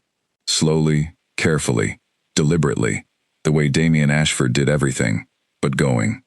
On the 6th Saturday, something shifted. She could not have said exactly what, or when during the evening it happened. It was not one moment. It was an accumulation, the way weather builds. They were in the small sitting room off the garden, not the formal one, but the one with the low ceiling, and the old furniture, and the window seat she had started considering hers. It was nearly 9. They had been talking for hours. The conversation had moved from light to serious, to light again, with the ease of two people, who were no longer managing the flow of things, but simply living inside it. She had just told him about a difficult afternoon at the library. A mother had come in, alone, with 3 young children, and it had been clear, in the way things become clear when you work with the public long enough, that things were not easy for her at home. Naomi had sat with the children while the mother used the computer, found them books, let them stay past the usual time, and at the end had walked the mother to the door and pressed into her hand a small card with the number for a local support service. She had not made a speech about it. She had just done it. Damien was looking at her while she told this. When she finished, he did not say, "That was kind of you," or, "What a good thing to do," the kinds of things people say when they want to respond, but don't have anything real to offer. He said, "What did she look like, after you gave her the card?" Naomi thought about it. She looked like someone who had just been told that someone else had noticed, she said. It's a very particular look. People try to control it, but they can't. He was quiet for a moment. "You do that a lot," he said. "Notice." "I try to." "Not everyone tries. Most people are too occupied with being noticed themselves." She looked at him. "Is that why you stopped wanting to be recognized in public?" He was quiet for a moment. A measured quiet, the kind she now understood meant he was deciding how honest to be. "Partly," he said. "After a while, being recognized means people perform around you. You stop seeing real things." A pause. "An evening like tonight doesn't happen when everyone in the room is aware of who you are." She understood what he was including in the phrase, "an evening like tonight," and chose not to identify it out loud. "Do you miss it?" she asked. "Being ordinary." "I was never very ordinary," he said. "But yes, I miss certain versions of it." He was looking at her with that specific, complete attention she had come to recognize as one of the most valuable things he gave, because it was clear, it was not given easily or often. "You make it easier," he said. She looked back at him. "To be ordinary?" she said. "To be honest," he said, which was not the same thing, but was, from him, something larger. She did not look away. She did not find something easier to do with the moment. She just let it be what it was. He was the one who looked away first. He picked up his tea. Outside the window, the November rain continued its quiet, steady work. She thought, he is close to something. Something he has been building up to for weeks. And he is not there yet, and I am not going to rush him. She had waited years for the wrong men. She could wait a few more weeks for the right one. The evening ended as it always did. The door, the car, the drive. But this time, when she turned at the door and found him watching, she held the look a moment longer than usual. And he did not look away. In the car, going home through the rain, she thought about what Marcus had said. She had heard it from Grace's friend who worked tangentially in Damien's world. A small piece of passing information that had reached her by accident. That Damien Ashford had never once invited a woman back after an initial meeting. Not in all the years Marcus had worked for him. Until her. She turned this over carefully. She was not the most polished woman he could have found. She was not the most socially connected or the most obviously suited to his world. She was a librarian in a small town who talked to her houseplants and cried at the end of good books, and had been told by multiple men that she was wonderful, but not quite right. And she had been invited back 5 times. 6. Counting tonight. She looked at the rain on the window. She thought, something happened that made him choose me. And I don't know what it is yet, but I am beginning to suspect it has something to do with a napkin. She did not know where this thought came from, but it settled into her with the certainty of a thing that is true. She filed it quietly and carried it home. Marcus confirmed it, though he had not meant to. It was the following Wednesday. Naomi had not planned it. She had not been searching for information, had not asked anyone to find out anything. It happened the way things sometimes happen, when the world is arranging itself toward a particular truth, by accident, in a coffee shop, in the middle of an ordinary afternoon. She had gone to the small cafe on the corner near the library to buy her lunch. Marcus Webb was already there, sitting at a corner table with his phone face down, and a cup of something dark, clearly on a break from something. She recognized him from the one time they had briefly spoken at the estate, when he had brought her a message from Clara about a schedule change. He recognized her at the same moment. He stood, because he was that kind of person. "Ms. Wells," he said. "Please don't stand," she said. He sat back down. There was a brief, polite exchange. "How are you? How do you find the town?" "Not at all. Just passing through." And she would have moved on, except that something in his manner was different from the composed professional she had met before. He seemed, very slightly, as if he had something on his mind. She ordered her lunch and, on a quiet instinct she could not explain, said, "May I sit for a moment?" He nodded. She sat. They talked about small things for a few minutes. The rain, the town. He said he found it unusual in a good way, quieter than he was used to. Then she said, because she was done with not saying real things, "May I ask you something directly?" He looked at her carefully. "You may," he said. "When I first received the invitation," she said, "I assumed it was a mistake, because I could not understand why I would be the person chosen." She paused. "I am still not certain I understand, and I find I am not able to stop thinking about it." Marcus was quiet for a moment. His expression did not change in any visible way, but she had been reading people for years, and she could see the small calculation happening. What he could and could not say, what he owed to Damien's privacy, and what he owed to the truth. He said, finally, there was an event. Approximately 6 months before the invitation, Mr. Ashford was present, not as himself. That is, not as someone that people in the room would have identified. He stopped. "And?" she said. "A small incident occurred. Someone spilled a drink." The response of the people around him was, he paused, choosing words, predictable, in the way that responses tend to be when people are aware they are being observed by someone with resources. Naomi looked at him. "They looked after him," she said slowly, "instead of the person who actually needed it." Marcus nodded, once. She thought about this. She turned it over. "And someone didn't," she said. Another nod. She sat with this for a moment. A charity book event, a spilled coffee, a woman with a stained sleeve, a small cloth from the bottom of a bag. She had not remembered it specifically. She went to community events when she could, and small kindnesses were not the kind of things she kept track of, because the whole point of them was that they were not transactions. "He found out who I was that day," she said. Marcus did not confirm or deny this. He did not need to. His stillness said what he would not. She looked down at the table, then back up. "Thank you," she said. "I didn't tell you anything," he said.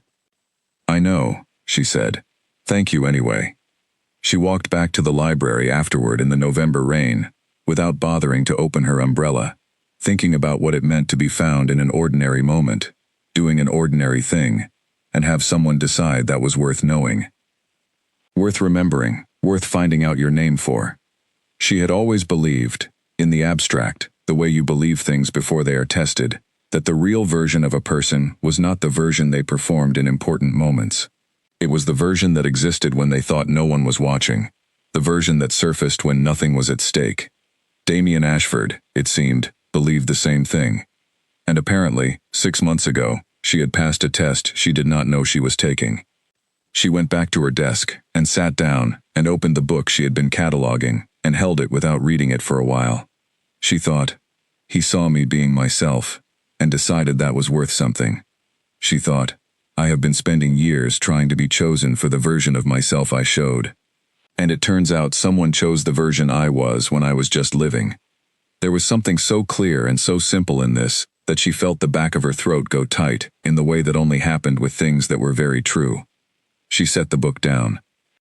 She went to find the boy who always came in on Wednesdays with questions about animals, because he would be there in 20 minutes, and she had set aside 3 books for him, and the world had its ordinary business to attend to, and she was, underneath everything, still the same person she had always been. Which was, it turned out, exactly the point. That Sunday, at her mother's house for their usual call that had long ago become a weekly dinner, her mother poured tea and asked, with careful casualness, whether Naomi was seeing someone. Naomi looked at her. Her mother had the same brown eyes she did, clear and careful, currently positioned in an expression of studied neutrality that was fooling neither of them. What made you ask? Naomi said. You look different, her mother said. You've looked different for about a month. Naomi thought about what Grace had said. You look like someone who has been smiled at. I'm spending time with someone, she said, carefully, without drama. Her mother nodded slowly. Good? Yes, she said. Good. Her mother asked no more questions. This, from a woman who usually had many, was its own kind of statement. She simply put more food on Naomi's plate and moved the conversation to other things, and every now and then caught Naomi's eye with a look that said, I'm watching this, and I'm glad. Naomi ate her dinner. She talked about the library. She helped clear the plates. On the drive home, she thought about what she would say to Damien on Saturday, because there was something she needed to say, something that had been building for weeks, gathering the way the rain had gathered, quiet and constant, until it was simply there, undeniable. She was not going to be afraid of it. She had decided that. She was going to say it, and let it be what it was. And if it cost her something, then it cost her something. But she was done making herself smaller so that other people could feel comfortable. She had done that for too long. Saturday was 4 days away. She drove home through the rain, and for the first time in a long time, the waiting did not feel like dread. It felt like arriving. The 7th Saturday was different from the moment she arrived. Not in any visible way. The car came at the same time. The drive was the same dark road, the same oak-lined tunnel opening onto the lit estate. Clara met her at the door, as she usually did, with the same quiet efficiency. But Naomi could feel something different in the quality of the evening. A slight charge in the air, like the atmosphere before a storm, when the light changes color, and the birds go quiet, and everything holds its breath. She was shown to the library again. It had become their room, in the unspoken way that certain spaces become claimed by certain moments. Damien was already there, standing at the window the way he sometimes did, looking out at the dark grounds. He turned when she came in. He looked at her in the way he always did, complete, unhurried, not performing anything.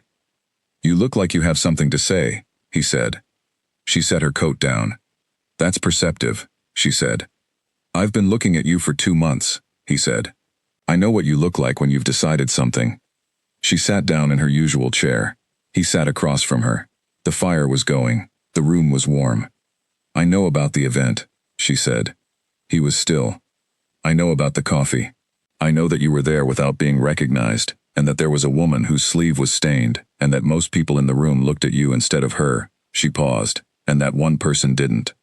A long silence. Marcus, he said, not angrily, just naming the source. He didn't mean to tell me, and he didn't confirm anything directly, but I'm very good at reading what people mean underneath what they say. Damien looked at the fire. Yes, he said, I know. I want to ask you something, she said, and I want a real answer. He looked at her. All right? Is that why I'm here?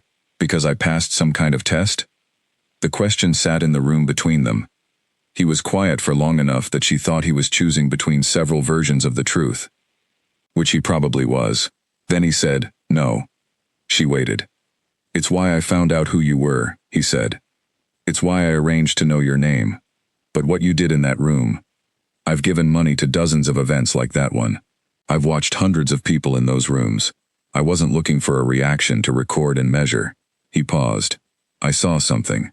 Something I hadn't seen in a very long time. And I wanted to know if it was consistent. If it was. You. Or just a moment. And? She said. He looked at her steadily. It's you, he said. The fire moved. The room was very quiet. That's not a test result, he said. It's just the truth. She held his gaze for a moment. Then she said, I believe you. And she did. She believed him not because she was hopeful or romantic or willing to believe whatever made her feel best. She believed him because in 2 months, she had watched him be the most consistently honest person she had ever spent time with. He did not tell her easy things. He told her true ones. I have something else to say, she said. I know, he said. She looked at him. You know. I told you. I know what you look like when you've decided something. She almost smiled. All right, she said. Then you may already know this, but I'm going to say it regardless. She straightened in her chair, not performing confidence she didn't have, just organizing herself before saying something that mattered. I've spent a great deal of my life being chosen last, or not at all, she said. And I've spent a great deal of energy deciding that was acceptable, that I could be content with a life that was good without being full. She paused. And then I started coming here, and I realized that what I'd been calling contentment was actually just a very low ceiling that I'd stopped noticing. He was absolutely still. I'm not telling you how I feel, because I want you to do something about it, she said. I'm telling you because I'm done having things be real inside me, that I'm not allowed to say out loud. I feel something for you. It's serious, and it's clear, and I'm not confused about it. And whatever that means for you, that's something you can decide for yourself. But I'm not going to sit in this room for another week and pretend I don't. She stopped. Her voice had stayed level the whole time, which she was glad about. The fire burned. The rain, which had started again outside, pressed quietly against the window. Damien was very still for what felt like a long time. Then he said, How long have you known? She thought about it. 3 weeks, she said. I've been certain for 3 weeks. Before that, I suspected. He looked at the fire, then back at her. He said, I have not been able to think about much else since the second Saturday. She let this land. Let it settle.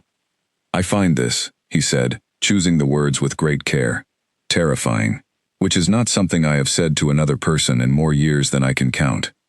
I know, she said. I find it terrifying too. I was not going to say this yet, he said. I was going to wait. For what? I don't know, he said, honestly. Another reason to be certain. Another week of evidence. Another thing to prove to myself that I wasn't misreading. You weren't misreading, she said. He nodded. Once. The kind of nod that means, I know. I was just afraid to stop checking. They looked at each other across the firelit room. 2 people who had both been hurt in quiet, lasting ways. 2 people who had developed very good systems for not being hurt again. 2 people sitting in the firelight deciding whether to trust the systems or override them. And then Damien Ashford, who did nothing carelessly, said the thing she had not expected him to say. Not a declaration, not a promise, not anything wrapped in the kind of warmth that gets given too easily and means too little. He said, What do you actually want? She looked at him. Not what you've settled for, he said. Not what you've been told to want, or what makes sense on paper, or what's safe. What do you, Naomi Wells, actually want? She opened her mouth and stopped. Because the truth was, in this moment, on this particular question, she did not have the answer ready. Not because she didn't have feelings, she had just spent 5 minutes telling him exactly what she felt. But the question he was asking was different, broader, deeper. What did she want? Not from him, not from the next few weeks, from her life, from herself, from the world she was going to live in for the next 40 years. She had been so occupied with surviving one rejection at a time, with adjusting to each closed door, with building the best possible version of a small life, that she had stopped asking herself this question. She had stopped asking it so long ago she hadn't noticed the asking had stopped. Her eyes filled, not from sadness. She recognized it immediately. It was the particular sensation of a truth arriving unexpectedly. The relief-shaped grief of someone who has been walking with a weight for so long they forgot it was there, and then it's lifted for 1 second, and the absence of it is almost as overwhelming as the thing itself. She did not look away from him. She did not look away from him. She did not look away from him. She did not look away from him. She did not look away from him. She did not look away from him. She did not look away from him. She did not look away from him. She did not look away from him. She did not look away from him. She did not look away from him. She did not look away from him. I don't know, she said, in a voice that was steady and honest. No one has asked me that in a very long time. I think I stopped thinking about it. He said nothing. He simply waited. This was the thing about him. The thing she had understood by now as the specific texture of who he was. He did not fill silences that needed to be sat in. He was patient with the kind of quiet that had something growing in it. She breathed. She looked at the fire. I want to feel like this, she said finally. Whatever this is, I want to feel like myself in a room with someone. I want someone to ask me the question you just asked and actually want the answer. I want... She stopped. She started again. I want a life that's mine. Not the version I arranged because the other options fell through. A real one. That I chose. She looked back at him. I think, she said, I want to stop being the person things happen to, and start being the person who decides. He was looking at her with something she had not seen in his face before, not the analytical stillness he usually wore, something softer. Something that had to do with recognition, not the surface kind, the kind that went all the way down. That, he said quietly, is the most honest thing anyone has ever said to me in this room. She looked at him. In this room specifically? In this house, he said. In any house. She laughed, briefly. A small, surprised sound. And then, because the moment had arrived and she was done being careful with moments, she said, Your turn. He looked at her. What do you want? She said. The real answer. A pause, the fire, the rain on the window. To not be alone in the specific way I have been, he said. To have someone in this house who says the real thing, who doesn't perform at me. His voice was very controlled, but underneath it, she could hear the effort of honesty. To stop testing people and start trusting one. He paused. To trust you, he said. Specifically. The room held them both in its warmth and its quiet. She said, Then let's do that. He said, Yes. And neither of them moved, and neither of them looked away, and the fire burned down another inch, and outside, the rain continued its quiet, faithful business, and something that had been waiting for a very long time, finally arrived and settled into the room, like it had always known this was where it belonged. She did not know, yet, what came next. She did not know all the ways this would be complicated or difficult, or require things from her that she had not given before. She did not know about the photographs that would appear in the papers, or the people who would have opinions, or the ways that loving someone like Damien Ashford would pull her into a world very different from the one she knew. But she would know all of that soon enough. Tonight she knew this. She had been asked one question, one simple question that no one had ever thought to ask her before, and it had opened something in her that she had not known was closed. She had an answer now. She was going to keep building it, and she was no longer going to do it alone. She stayed later than usual. They did not mark the shift with ceremony or announcement. They simply kept talking, and the talking was different now. Lighter in some ways, heavier in others, more honest in all of them. He told her something he had not told her before. He said that in the months after Alara had left, he had not been sad in the way people expected. He had been functional. He had been productive. He had worked harder than ever, and built more and solved more problems than in any comparable period of his adult life. And somewhere in the middle of all that productivity, he had noticed a very specific kind of quiet. Not peaceful quiet. The other kind. The kind that exists in a room where there used to be a living thing, and now there isn't. Like a garden in winter. Correct in its emptiness, but empty. I thought I had made peace with it, he said. And then, she said. And then I watched you give a stranger a cloth from your bag, he said. And I realized I had not made peace with it at all. I had just gotten very good at not looking at it directly. She thought about this. Do you think everyone has that? She said. The thing they've stopped looking at directly? I think the ones who have lost things and rebuilt themselves around the loss do, he said. She nodded. She knew this from the inside. I looked at it this evening, she said, when you asked the question. I looked at it directly. I know, he said. I saw you. Outside, the rain had softened to something barely there, a suggestion of rain rather than rain itself. The clock on the library shelf had moved past midnight. This was the latest she had ever stayed, though neither of them had commented on it. Eventually she said she should go. He walked her to the door. The car was waiting. At the threshold, in the quiet dark, she turned to look at him. He was closer than usual. Not dramatically, not the way things happen in stories, with the right lighting and the perfect pause. Just close, standing in his doorway, this large, quiet, complicated man, looking at her with the full force of whatever it was he did not say easily. She looked back at him with equal steadiness. Saturday, she said. Saturday, he said. An agreement, not just a day. She walked to the car. She did not look back this time. She did not need to.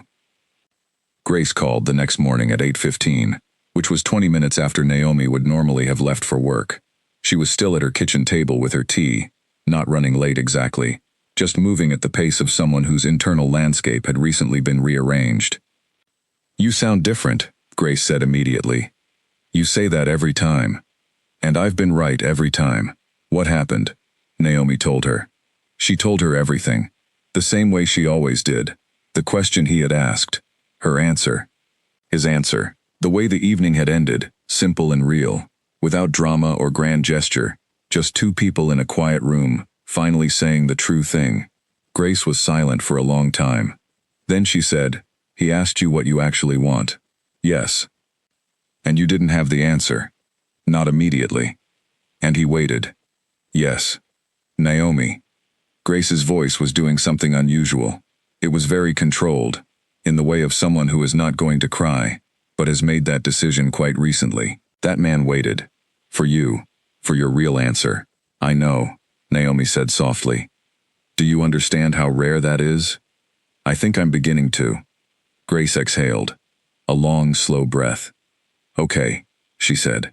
Okay. I'm happy. I'm very, very happy. And I'm also going to need you to promise me you will not do the thing you always do. What thing?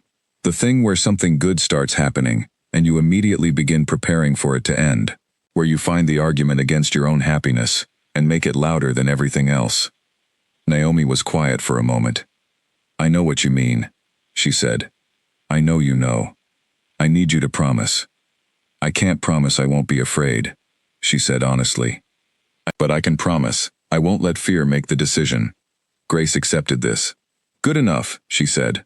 They talked for another few minutes, and then Naomi put on her coat and her bag and walked to work through the last of the November rain. The library was not open yet when she arrived, so she unlocked the door herself in the early morning dark, and turned on the lights one section at a time, and set the kettle going, and stood in the middle of the reference section in her coat for a moment, before taking it off.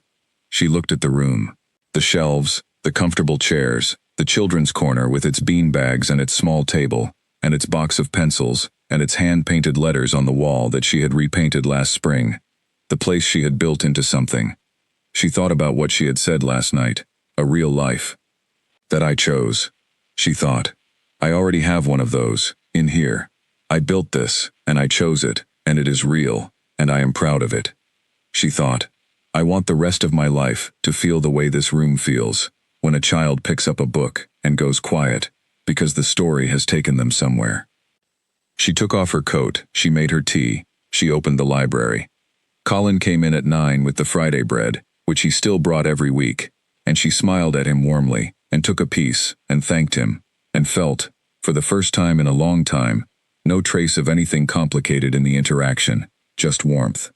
Just the clean, simple affection of two people who knew each other well, and wished each other no harm. She thought, I am not carrying that anymore. She thought, I put it down sometime in the last 2 months without noticing. She went to the desk. She opened the first catalog of the day. She had a real life. And it was only getting more so.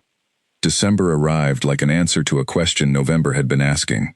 The cold sharpened. The town put up its lights, the warm yellow strings that looped across the high street, and made the evenings look like something from a painting. The library was busier than usual.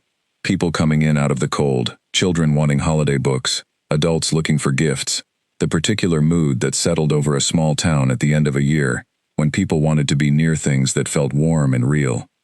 Naomi moved through all of it with a steadiness she could feel in herself, like a new kind of muscle.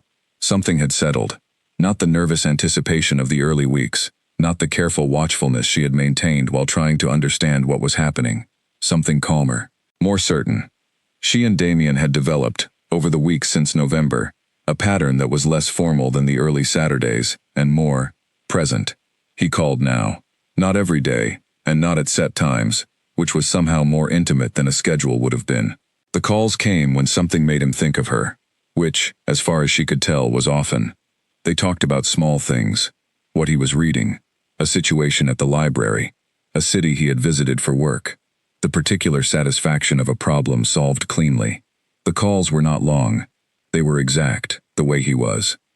She looked forward to them in a way that she could feel from the early morning onward, on the days she sensed one might come.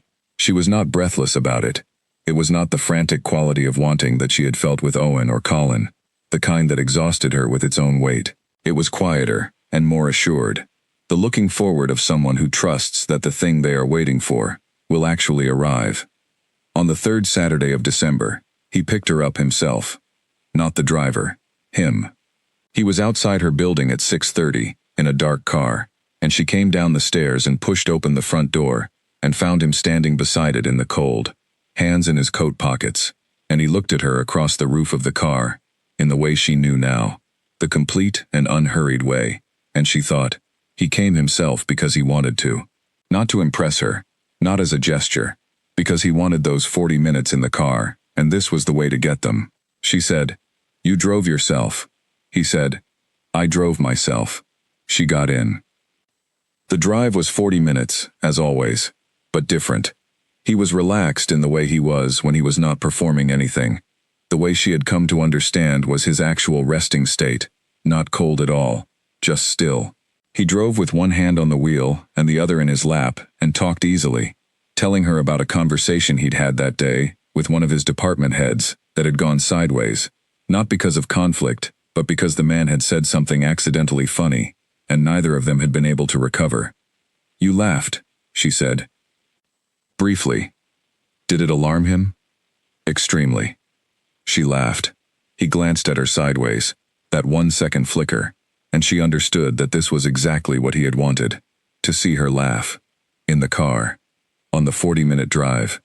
It was a small, deliberate, unhurried want, and it made her chest ache warmly. At the estate, they did not go inside immediately.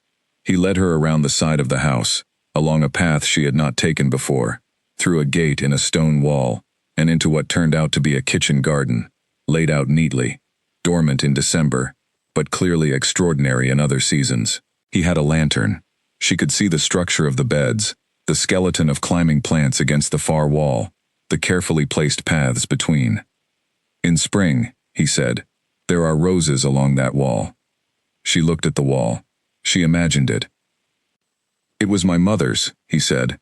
He said it simply, without preamble. "She designed it. I've kept it." She looked at him.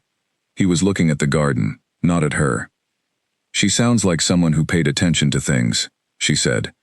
"She was," he said. "She died when I was 14. She did not say she was sorry. She had learned that he did not want the automatic sorry, the conversational placeholder. Instead, she said, 'Is that where you learn to take care of things quietly, without making a noise about it?' He looked at her. "Yes," he said, "probably." They stood in the cold garden for a while longer. The lantern made a small warm circle around them. Above, the winter sky was very clear, very dark, scattered with stars. "Tell me about her," Naomi said. He did. He told her about a woman who had kept this garden with meticulous care, and filled the house with music, and argued with his father every Sunday morning about politics, and read stories to him at night, in the voice of each different character. He told her about the smell of the garden in summer. He told her about standing at the edge of it, alone, after the funeral, and making a decision, very deliberately, as a 14-year-old can when the thing pressing down on them is enormous, that he was going to keep it, that he was going to maintain exactly this patch of order in the world because she had put it there, and it deserved to stay. Naomi listened to all of it. When he finished, she said, she would have liked the library programs. He looked at her. The reading programs, she clarified, for children. She sounds like someone who would have cared about that. He was quiet for a moment. Something moved in his face that she did not try to name. Yes, he said, she would have. They went inside after that. The evening moved through its usual warm stages.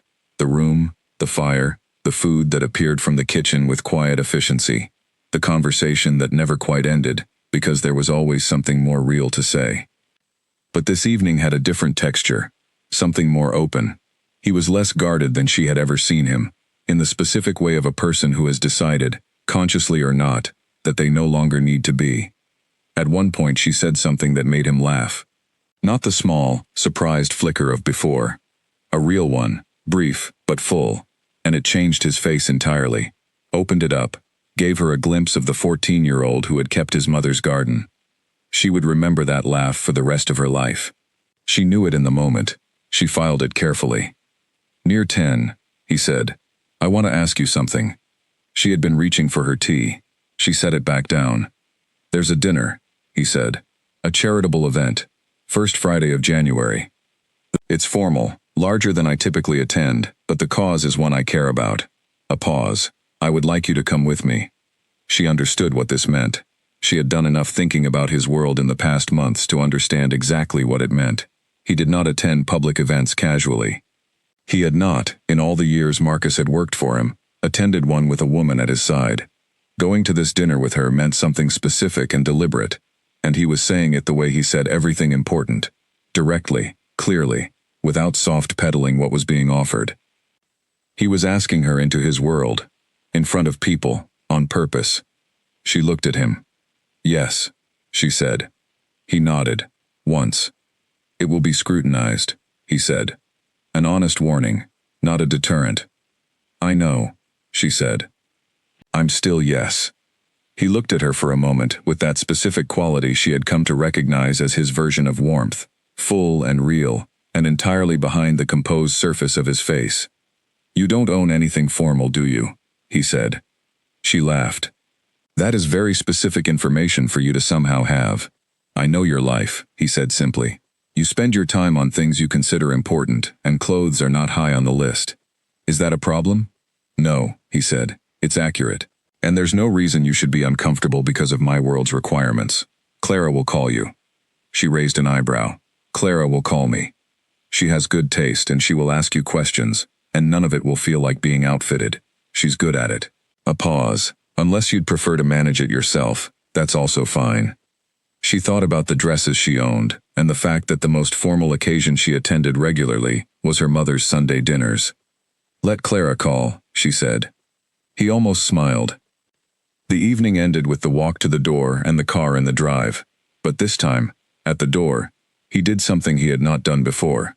He reached out, briefly, and touched her hand, just for a moment, fingers against fingers, deliberate and gentle, and then gone.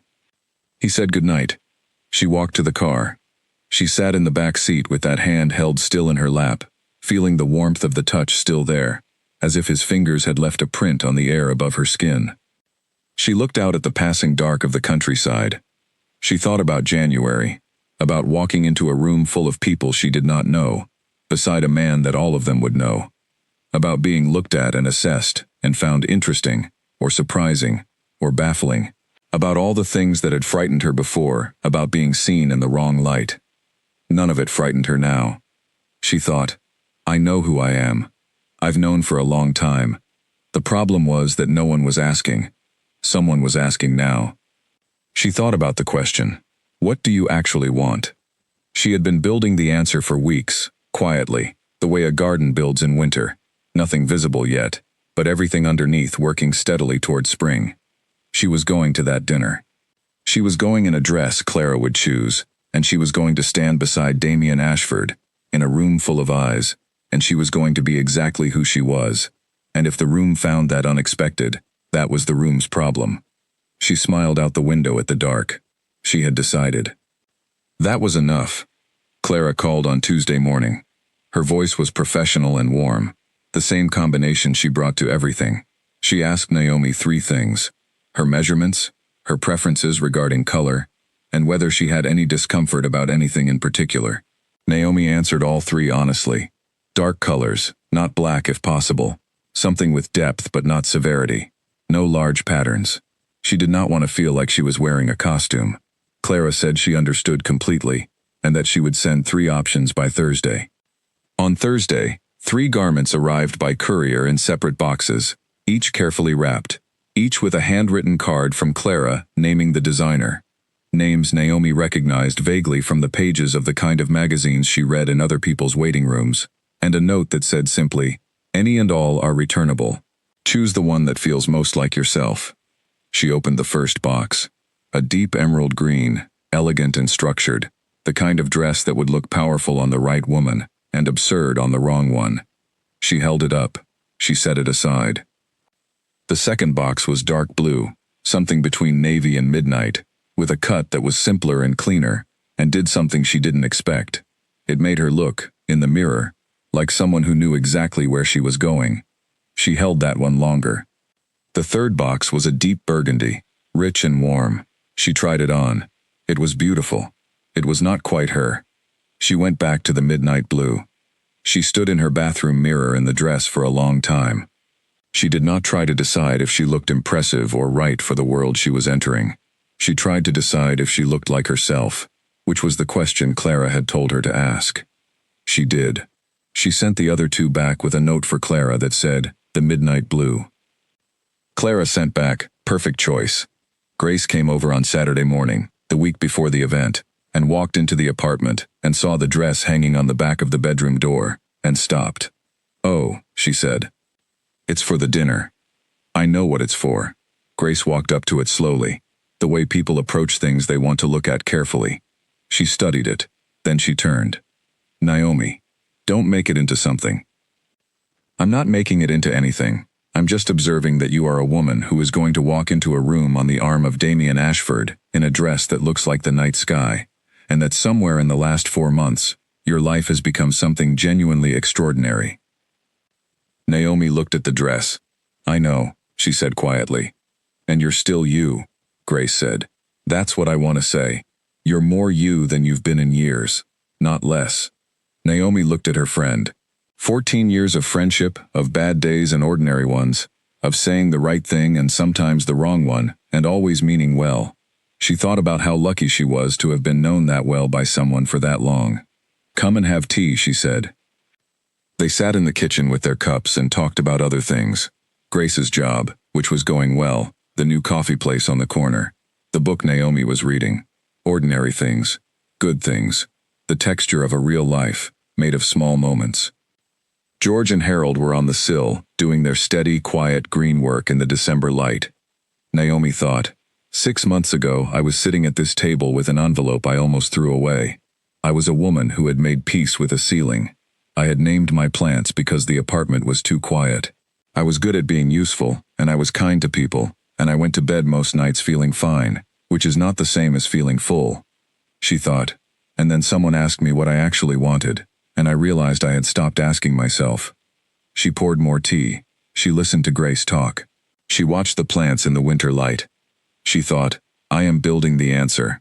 I have been building it for months.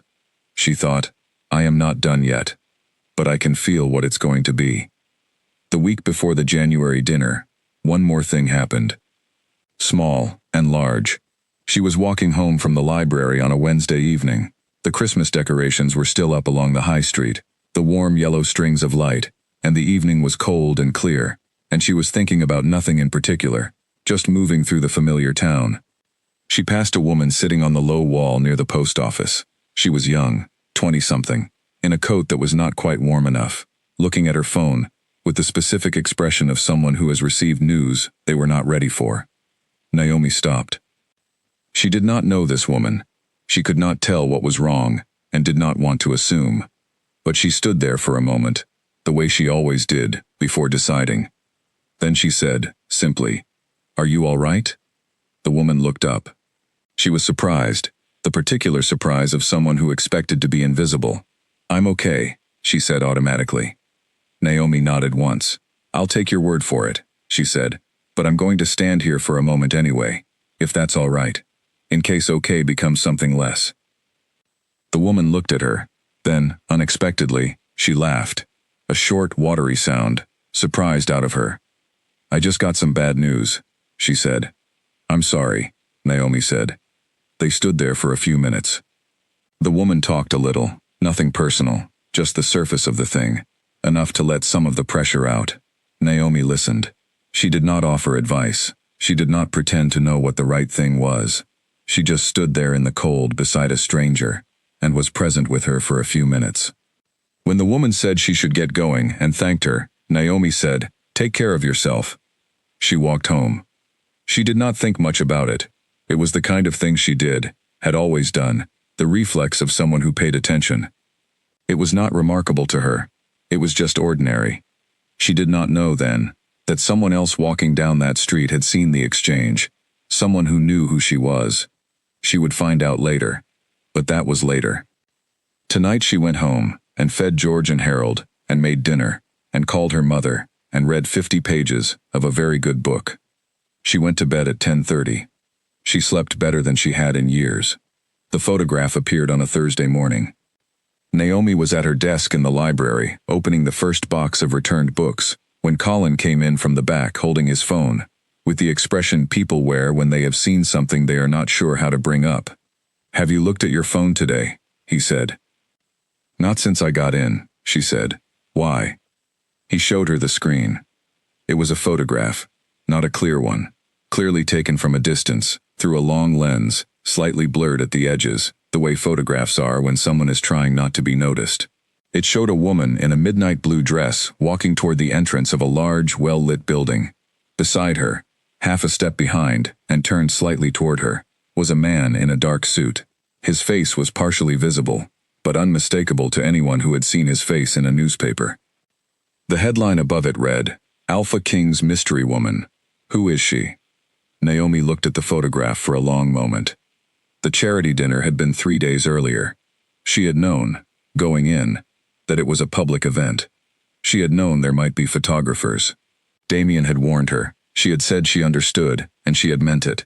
But there is a difference between knowing something intellectually and seeing it in your hands on a Thursday morning in a small library while the first of the day's patrons are arriving. "Are you all right?" Colin asked, quietly. "Give me a moment," she said. She took the moment. She set the phone down on her desk and looked at the row of returned books. She breathed in. She breathed out.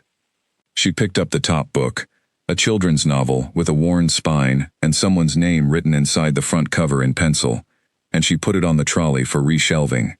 She said, "Thank you for telling me." "Is it?" Colin started. "It's fine," she said. And it was. Mostly. The photograph itself did not alarm her. What she needed to do was decide how she felt about it before the feeling decided for itself. She spent the morning with the books and the shelves and the steady, ordinary rhythm of the library, and by lunchtime she had sorted through the feeling. It was not fear. It was not shame. It was something smaller and more specific. The discomfort of having a private thing become slightly less private. The way you feel when someone reads a paragraph of something you wrote before it was finished. Not terrible, just exposed. She called Damien at noon. He picked up on the second ring, which meant he had been watching for the call. "You've seen it," he said. "Yes. I'm sorry. I had some warning this morning that it might be circulating. I should have called you first." "It's fine," she said. "I'm not upset. I'm just orienting." A brief pause. That's a very precise way to describe it. "I'm a librarian. We catalog things." He made a sound that was not quite a laugh but was close. "How are you actually?" "I'm actually fine," she said. "I knew this was a possibility. I just needed an hour to catch up to the reality of it. The coverage will pass quickly," he said. "I'm not in the habit of giving people things to photograph. They'll move on." "I know," she said. "Damien." "Yes." "The dinner was wonderful," she said. "I want to say that clearly. The evening itself was wonderful, and I'm glad I went." A pause, shorter than most. "So am I," he said. She went back to work. The dinner had been, in fact, extraordinary. Not in the spectacular sense. She had not been dazzled by the room or the guests or the event, though all of it was very far from anything she had experienced. It had been extraordinary because of who she was when she was in it. She had expected to feel lost. She had expected the gap between her world and his to announce itself loudly in a room full of people who spoke a language she had only partially learned. She had prepared herself to navigate it quietly, to be polite and competent, and invisible in the ways that did not matter. Instead, she had been herself, openly, without strategy. At dinner, she had been seated next to a man, 50-ish, founder of a medical research foundation, who had asked, making conversation, what she did. She had told him. He had nodded in the polite way of someone filing the information away, as less interesting than expected, and she had watched this happen, and felt nothing about it, and then said, "The research on early literacy and lifelong health outcomes is extraordinary. There's a correlation with reduced rates of depression in adulthood that most people are not aware of." She said it simply, as a statement of fact, because it was true, and relevant to his work, and she found it genuinely interesting. He had looked at her with considerably more attention after that. They had talked for 20 minutes. He had asked for her recommendations on 3 studies. She had given them from memory. Damien, across the table, had watched this exchange. She had caught his eye once. He had looked at her with that particular expression she was coming to know as his version of pride, not displayed outwardly, just present, visible only to someone who was learning to look for it. She had walked into a room full of important people, and she had been exactly who she was, and it had been enough, more than enough. What she had not been prepared for was Ilara Voss. She had not known Ilara would be there. There was no reason she should have known. Ilara moved in Damien's world, had moved in it for years, and the event was large and formal, and attended by many people who inhabited those circles. She saw her first from across the room. She knew immediately who she was. She had, in a moment of ordinary human curiosity months earlier, looked up a photograph, and for 1 second, the familiar old voice started talking, the one that said, "Look at her. Look at the difference. You understand now, don't you, why men prefer certain things?" The voice was quiet in under a second. Because Naomi looked at Ilara Voss across the room and thought, "She is beautiful and accomplished, and she left him when he needed someone to stay, and I am here." She looked away. She turned back to her conversation. She did not mention it to Damien, and he did not mention it to her, which she took to mean he had noticed, and was reading her response, and finding it satisfactory. He walked her to the car at the end of the evening himself, as always. In the lights outside the building, she said, "She was there." He said, "I know." She said, "It didn't bother me." He looked at her for a moment. "I know that too," he said. She got in the car. The drive home had been long and warm, and she had thought, looking out at the city moving past the windows, that she had walked into that room as a woman who could be found wanting in 100 superficial ways, and had walked out of it, feeling more herself than ever. Now, days later, the photograph was in the papers. She had been named in some of the coverage, her name, her job, her town. A librarian, the pieces said, with a tone of mild astonishment. A small-town librarian. As if these were not words that could go together with the rest of the sentence. The comments online were, she did not read them all. She read a representative sample on her lunch break, the way she would read a difficult chapter of a book to understand what she was dealing with, and then she set the phone face down and ate her sandwich. Some people were kind or curious. Some people were unkind in the careless way of strangers on the internet who do not think of the other side of the screen as a person. Some people had opinions about whether she was good enough or pretty enough or accomplished enough. She thought about all of them for approximately 2 minutes. Then she thought about something else. She thought about the Research Foundation man, about the way Damien had looked at her from across the table, about the cold garden in December, and a boy of 14 deciding to keep his mother's roses. She thought about what she actually wanted.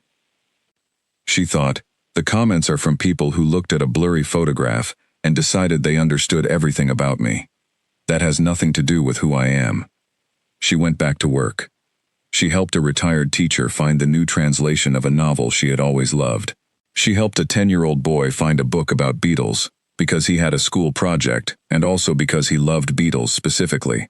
which he told her with great seriousness, and she found this completely delightful, and spent 12 minutes making sure he had the best book available. Colin brought the afternoon tea around at 3:30. "You're doing something," he said. She looked at him. "With your face," he said. "You're doing a thing where you look like you've decided something." "I have decided something," she said. "What?" "That other people's opinions of me are not data I need to act on," she said. He thought about this. "Is this because of the photograph?" "Partly," she said. "Also partly because someone asked me recently what I actually wanted, and I've been working on the answer." He nodded slowly. "Is the answer good?" She thought about it. "Yes," she said. "It keeps getting better." She finished her tea. She went back to the returns trolley. Outside the library windows, the town moved through its ordinary afternoon. A woman with a pushchair, a man walking quickly, phone to his ear, 2 children in school uniforms, arguing about something with great passion, a car that had been parked in the same spot for 3 days. All of it familiar, all of it hers, all of it, she understood now, something she had chosen, and something she was proud of, and something that no blurry photograph or careless comment could touch. She pushed the trolley to the next aisle. She shelved a book about the history of cartography. She thought of Damien, looking at old maps in the lamplight. She smiled to herself, quietly, in the empty aisle. Then she went back to work.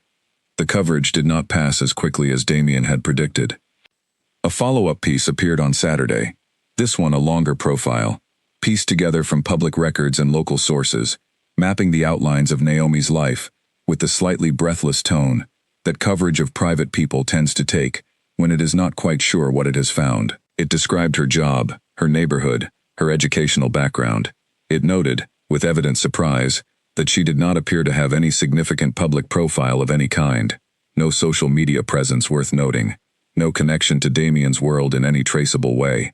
It concluded, with the particular weariness of a piece that cannot quite solve its own premise, that she was, by every measure, an ordinary person. She read this on Saturday morning at her kitchen table, and felt a strange, warm pride.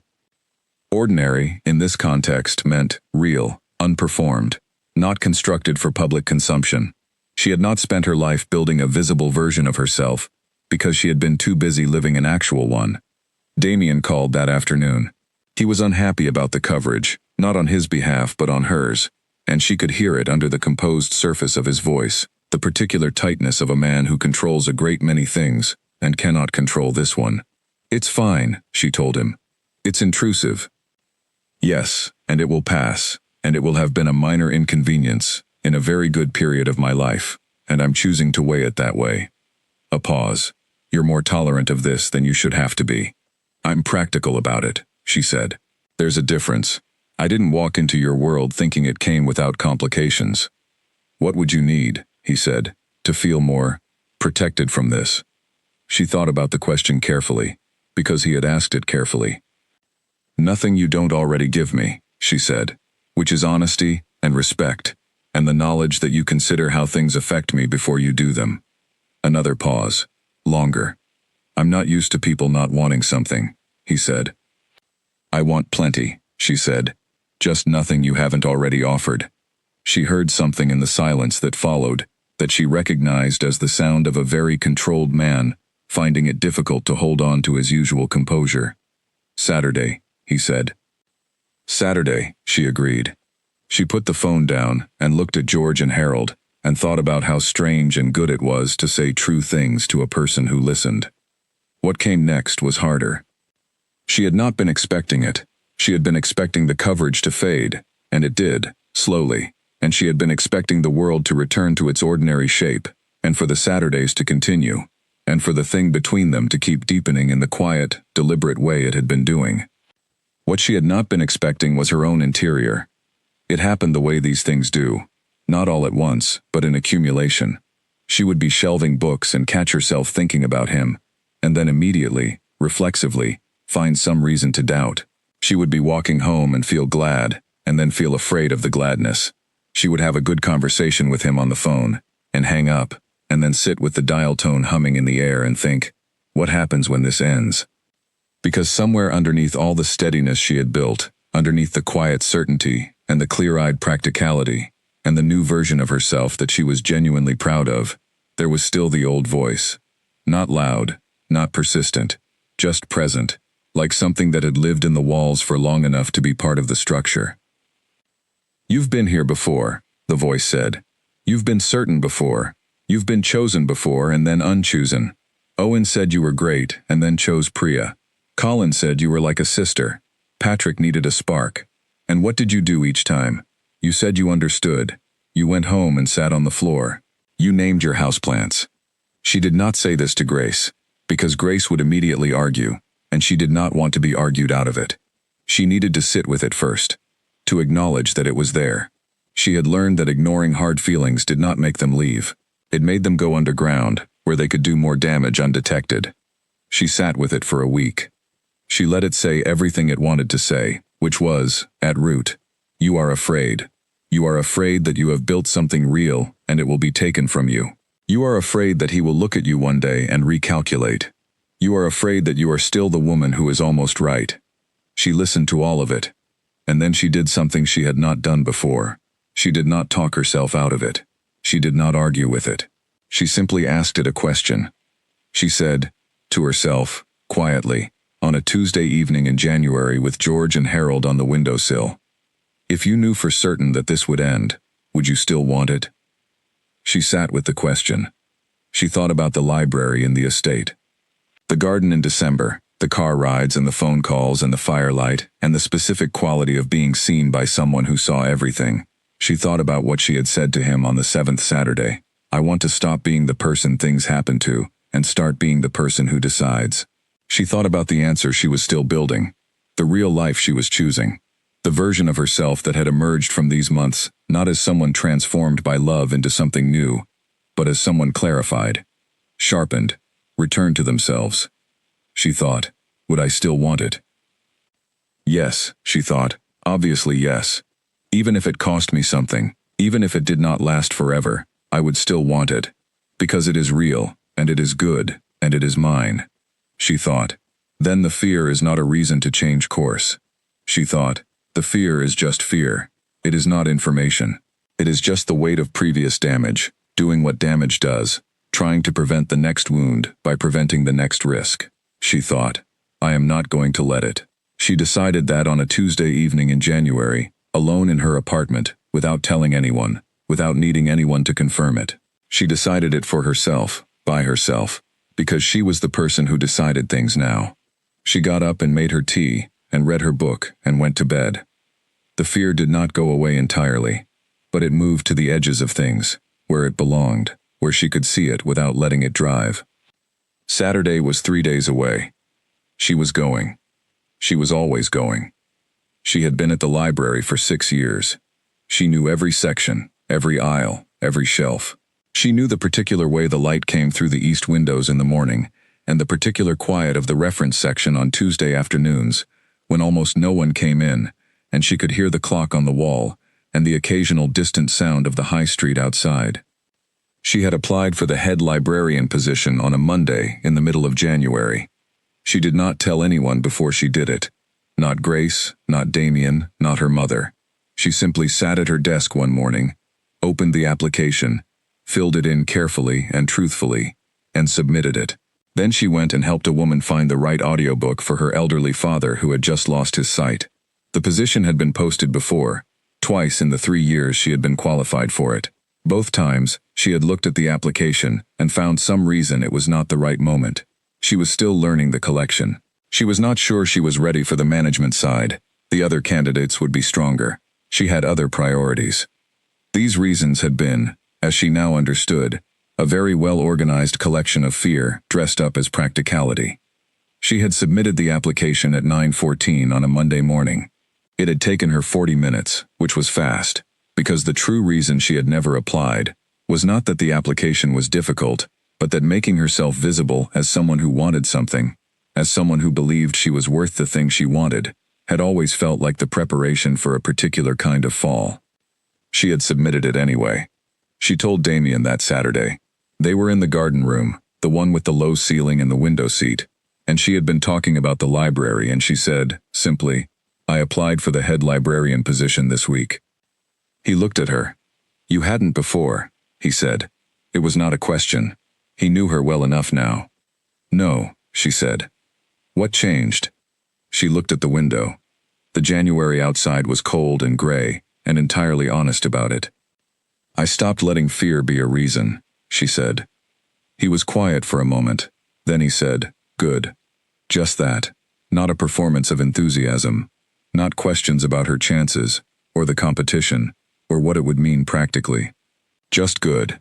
The one word that, from him, carried the weight of a great deal more. She looked back at him. I might not get it.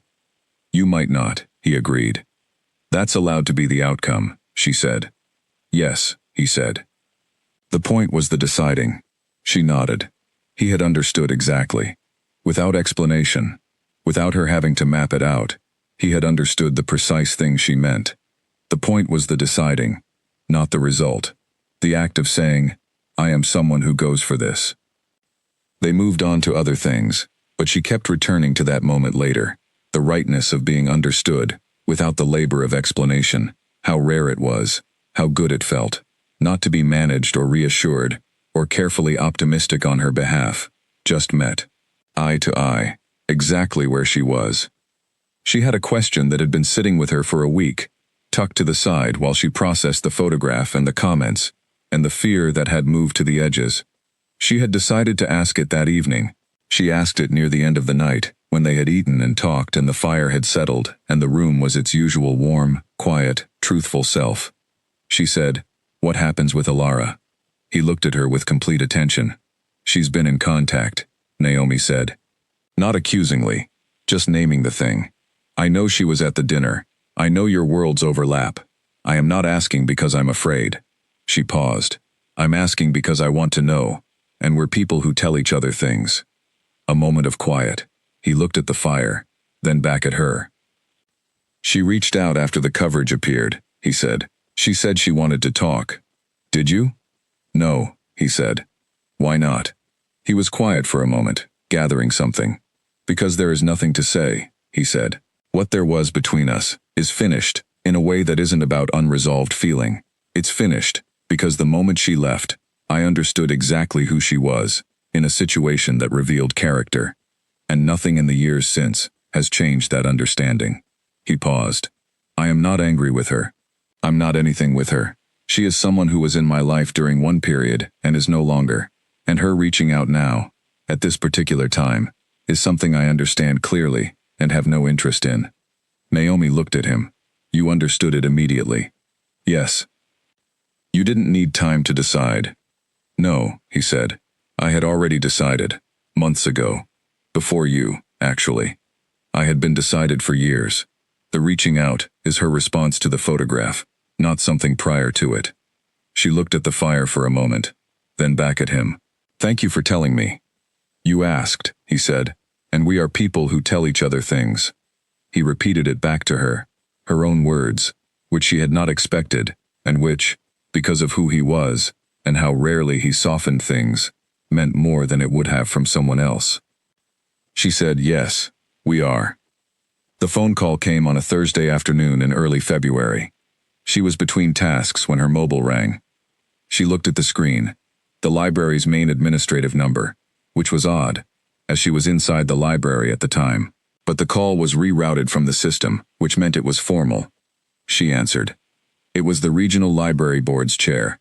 She had met her twice, at professional events. She was a brisk, clear-spoken woman in her 60s, who had run 3 library systems and did not waste words.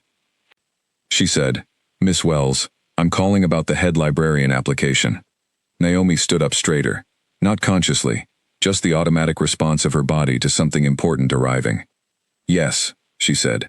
We've completed the review process. We'd like to offer you the position. She sat back down. She said, oh.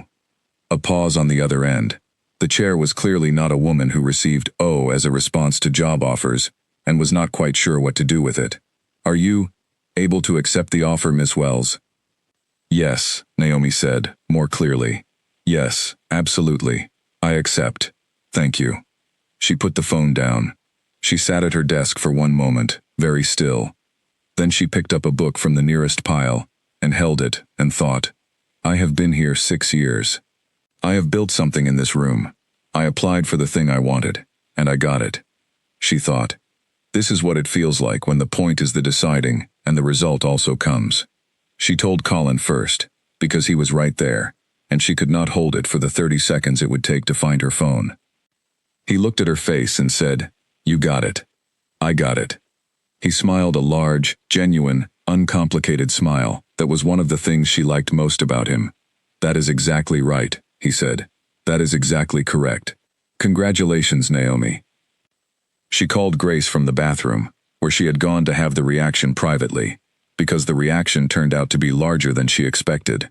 Not tears exactly, but their close relative, the overwhelm of something building for a long time finally arriving.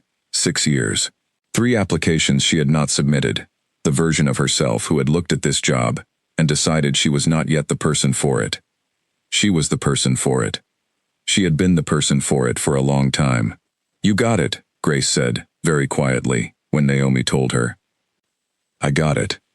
"Naomi," Grace's voice was doing the careful thing again, the controlled thing. "I am so proud of you. Not because you got it, because you applied." "I know," she said. She called Damien in the early evening. He answered on the second ring. "The head librarian position," she said. "They offered it this afternoon." A brief silence. Then, "And?" "I accepted." And then, for the first time in months, she heard something she had not heard before. Not the almost laugh, not the fractional smile in the voice. Something fuller, something she could hear as a real thing, unmistakable. He laughed. Short, genuine, and warm. The laugh of someone who was genuinely, uncomplicatedly happy. She had heard him laugh before, rarely, and briefly. But this was different. This was the laugh of a person who is not performing happiness for someone else's benefit. This was just joy, arriving without planning. "Good," he said, when it passed. "That's very good." "I know," she said. "We should celebrate," he said. "Saturday?" she said. "Saturday," he said. She put the phone down and sat in her apartment, in the early evening quiet, with George and Harold, and the warm lamp, and the familiar walls of her real, chosen, built life, and she thought, "I wanted something, and I went for it, and I got it." She thought, "Someone asked me what I wanted, and I've been building the answer, and here is one piece of it, complete." She thought, "The answer is bigger than I thought, and it keeps growing." She turned the lamp up. She opened her book. She had a good night.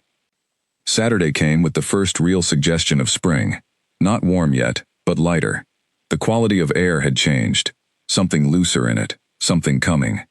Naomi noticed it on the walk to where the car met her. The drive was different this time too. He drove again himself. But this time, the drive had a destination she didn't know. Not the estate, or not immediately. He turned off the usual road at a point she had not been taken before, into a part of the countryside that opened up into very flat, very wide land, fields stretching in every direction, the sky enormous and pale with the late afternoon light. He stopped the car beside a gate in a stone wall, got out, opened her door. "Where are we?" she said. "Property I've had for 10 years and never done anything with," he said. "I've been thinking about it recently." She looked at the gate. Beyond it, a field. An old building. A farmhouse, she thought, stone, long unoccupied, trees along the eastern edge, very quiet. The light extraordinary in the way of flat, open land. "What are you thinking of doing with it?" she said. He was quiet for a moment. "I don't know yet," he said. "That's why I wanted another opinion." She looked at him. He was looking at the field with that expression he wore, when he was thinking carefully about something. Not blank, but interior. "What do you see?" she said. He considered. "Open space," he said. "Possibility. A place that's been waiting without knowing what it's waiting for." She looked at the field. She thought, he is not only talking about the field. She said, "What would make it a place worth something?" He looked at her. "People in it," he said. "Something growing. A reason to come back." She held his gaze. "Yes," she said. They stood at the gate for a while. The air was cold, but the light was warm on the stone wall, and the bare trees were beginning, at their very tips, to suggest what they would become. She said, "Whatever you do with it, don't make it formal. The land is too honest for that. He looked at her, with that expression that meant he had heard something precisely right. Noted, he said. They went back to the car and drove to the estate. The evening was quieter than most, not because anything was unspoken, but because the things that needed to be said had been said, and what remained was the comfortable kind of quiet that exists between people who have stopped needing to fill space. Dinner was in the small room again, just the two of them. Food that was good and simple, tea at the end, the fire. She told him about her first week as head librarian. Not official yet, she was in transition, but already beginning to understand the shape of the new thing, how differently the room felt from the other side of responsibility, how much she was going to enjoy it. He listened in the way she had come to regard as one of the most important things about him. He remembered things. He asked follow-up questions that showed he had stored the details of previous conversations and was building a continuous understanding of her life. This was not, she had learned, a technique. It was simply who he was. He paid attention because he had decided to pay attention. Near midnight, she said, "I've been thinking about something." "What?" he said. She looked at her tea, then at him. "A year ago," she said, "I was at my sister's wedding. I caught the bouquet, and the room went quiet in the particular way that rooms go quiet when they pity someone." She paused, and I went to the bathroom and looked at myself in the mirror and told myself that this, the small apartment and the library and the quiet life, was enough, that I was fine. He was very still. "I wasn't unhappy," she said. "I want to be clear about that, but I had stopped wanting the bigger thing, because wanting and not getting hurts in a very specific way, and I had decided that the pain of the wanting was worse than the absence of the thing." She looked at him, and then someone asked me what I actually wanted, and I couldn't answer. He said nothing. "I can answer now," she said. "Not completely. It's still growing. But here is what I know." She set her cup down. "I want work that matters. I want a life I've chosen with my whole self, not arranged from what was left over. I want to be seen by someone who actually looks, and I want to stop editing myself for rooms that don't deserve the full version." She held his gaze. "I'm telling you this," she said, "because you asked me the question, and you waited for the answer, and I think you deserve to know it's coming in." He looked at her for a long moment. Something was working in his face, quiet and deep, the way things work in deep water. You cannot see the mechanism, but you can see the surface moving. He said, "I asked that question because I already knew the answer would matter." "Did you?" "I don't ask questions I already know the answer to," he said. "I ask questions when the answer might change something." She looked at him. "Did it?" she said. "Change something?" "Everything," he said, very simply. The fire burned between them. The clock on the shelf had moved past 12. The room was warm and absolutely honest. She said, "Then we're doing this." "Yes," he said, "we are." No drama, no ceremony, just two people in a room at midnight, deciding together what they already knew was true. She drove home this time in the car alone. He had offered to drive again. She had told him she wanted the 40 minutes to herself, which he had understood immediately. She sat in the back and watched the dark countryside move past, and thought about all the things that had led to this moment. The bouquet, and the quiet room, the envelope through the mail slot, the first dinner in the room built for 20, the library, the garden in December, the question, the answer that was still growing. She thought about the woman she had been a year ago, sitting on the kitchen floor because the chair was too far, having decided that the wanting hurt more than the having. Having made peace with a ceiling she had stopped noticing. She thought about what that woman would think if she could see this car, this night, this feeling that was warm and solid and entirely real. She thought she would not recognize herself. She thought, "I do though. I am still that same woman. I am just more of her." That, she understood now, was the whole of it. Not transformation, not rescue, not being chosen by someone powerful and having her life made different from the outside. She was the same woman who had worked 6 years in a small library, and talked to her houseplants, and been quiet and honest, and paid attention to other people, and never quite made enough noise about her own interior life. She had just been found doing that. And now she was doing it louder. She got out of the car in front of her building. She thanked the driver. She went upstairs and let herself in, and hung up her coat and went to the kitchen and poured a glass of water. George and Harold were on the windowsill in the dark, doing their quiet, faithful work. She said, "Good evening, gentlemen." Then she turned off the light and went to bed. She was asleep in under 5 minutes. She did not dream of anything specific, just the feeling of open ground under her feet and a very wide, pale sky, and the sense that she was walking towards something she had not yet seen, and that this was not frightening. This was exactly right. Spring arrived in the way spring always arrives after a long winter, not gently but insistently, pushing through the cold, turning the bare trees into something covered and alive, filling the air with a warmth that was tentative at first and then increasingly certain. Naomi had been head librarian for 2 months. The difference was not as dramatic as she had expected. She was still at the same desk in the same room, with the same familiar shelves around her.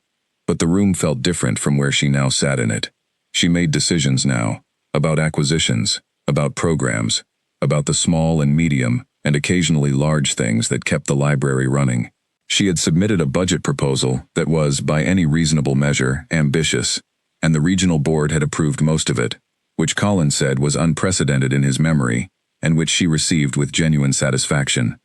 The Wednesday reading programs had expanded. She had added a Thursday evening session for adults, not something the library had offered before, and the first one had drawn 14 people, which was more than twice what she had projected. She had set out chairs for 8 and had to bring more from the back room, which was the best kind of problem to have. She had also done something she had been planning quietly for weeks. She had contacted the man from the charity dinner, the Research Foundation director, and proposed a formal partnership between his foundation and a network of small-town libraries. She had written the proposal herself, in 3 drafts, on evenings at her kitchen table. It was clear and specific, and backed by the research she had cited at the dinner. He had responded within 2 days. She told Damien about this on a Saturday in March, when the garden at the estate was beginning to stir. They were walking along the path by the stone wall, and she described the proposal and what she hoped it might become. He listened. When she finished, he said, "Who else knows about this?" "Grace, Colin, you. You didn't mention it to the board?" "Not yet. I wanted to know if it was real first." "It's real," he said. She looked at him sideways. "You haven't read the proposal." "I don't need to. You wrote 3 drafts and chose the language carefully, and the foundation director responded in 2 days. That's the proposal reading itself." She smiled. They kept walking. He had seen the field again, the one he'd shown her in February, the flat open land with the stone farmhouse and the light. He had made some decisions about it. He told her while they walked. He was going to restore the farmhouse, not as something commercial, something quieter, a small community space, a room for events, a kitchen, a garden, something for the area. "Does the area need it?" she asked. "Probably not urgently," he said. "But the things people need urgently are not always the things that make a life good. Sometimes you need the thing that just makes the day better." She thought about the Thursday evening reading group. 14 people who did not urgently need to sit in a library on a Thursday evening and talk about books. But who had come anyway? Who had stayed past the time? Who had lingered at the door on the way out, as if reluctant to go back to the ordinary evening? "Yes," she said. "That's right." He glanced at her. "You understand this, the way I can't explain it to most people." "Libraries and community spaces are the same idea," she said. "A place that holds people, without demanding anything from them."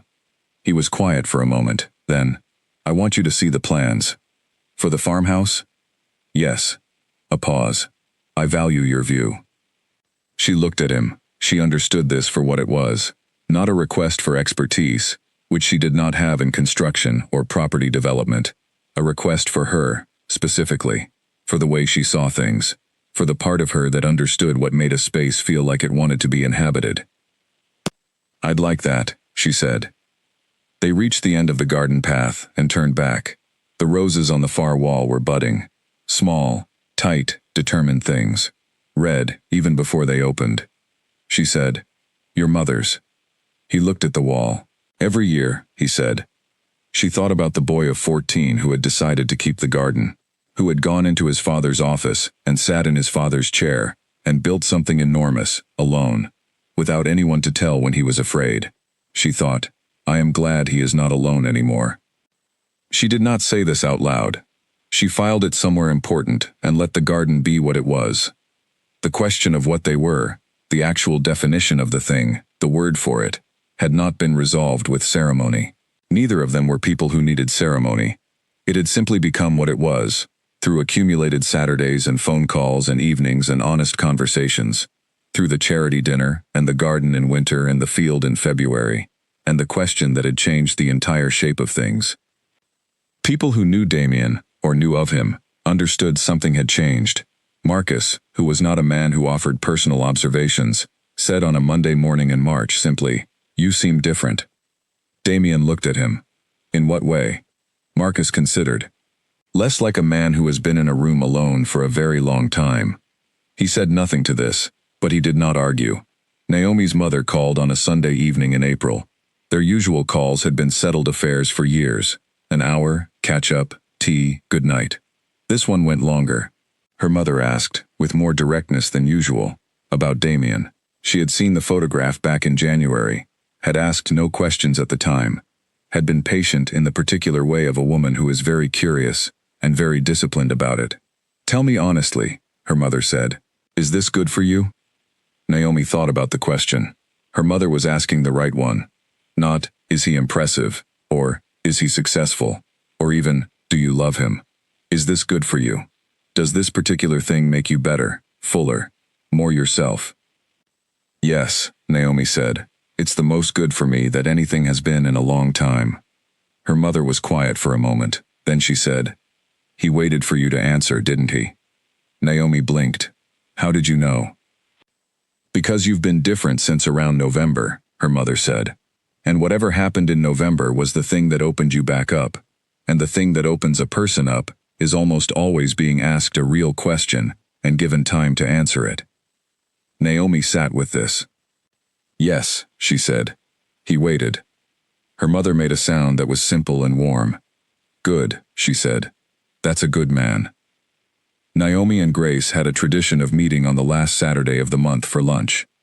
They had been doing this since they were 22, when they had both been new in this town and somewhat overwhelmed by it, and they had found each other at a book group and immediately understood they were the same kind of person in the important ways. In April, at their usual corner table in the usual cafe, Grace said, "I want to ask you something." "All right," Naomi said. "6 months ago, I told you I was going to say something, and you told me not to make it into something. I remember.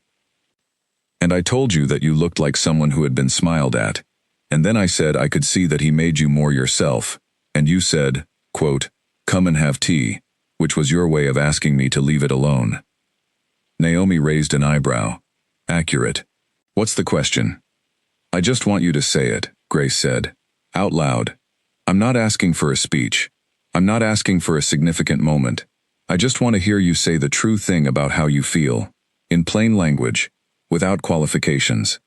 Out loud." Naomi looked at her friend. 14 years.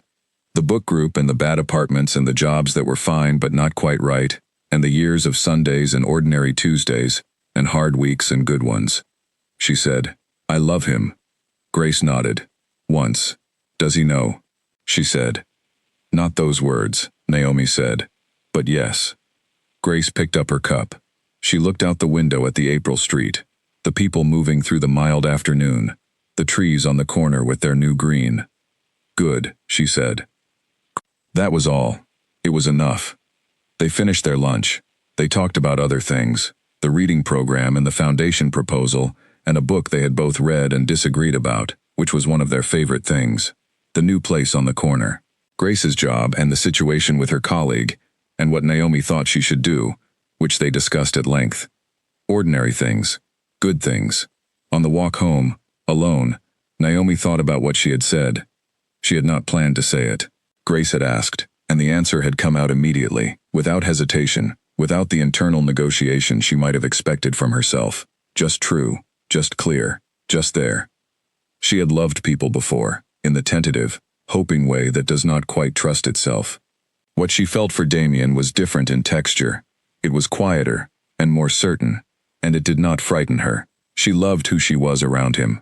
She loved the version of herself that had emerged from these months. Not changed, but clarified, not made new but made more. She thought, this is what it feels like when love is not a crisis, when it's just true, when it lives in the ordinary hours the same way as the important ones. She walked home in the April afternoon and unlocked her door and went upstairs and stood in her kitchen in her coat for a moment before taking it off. George and Harold were growing. She had repotted them both in March. They were considerably larger than they had been in October when this had all begun, which felt, in a way she would not have been able to explain to anyone, fitting. She took off her coat. She was going to call Damien in a while, because it was Saturday, and they had a standing understanding about Saturday evenings, even when they were not at the estate, that they would find each other, in whatever way the evening allowed. But first she stood in her kitchen and let the afternoon be what it was, ordinary and good, and hers. She thought about all the things she had wanted, listed on the page she had written in the weeks after the 7th Saturday. A home that felt warm. Work that mattered. Someone who asked the questions other people skip. She looked around the apartment. She thought about the library. She thought about the phone call she was going to make. She had most of the list now. Not all of it. Some of it was still becoming.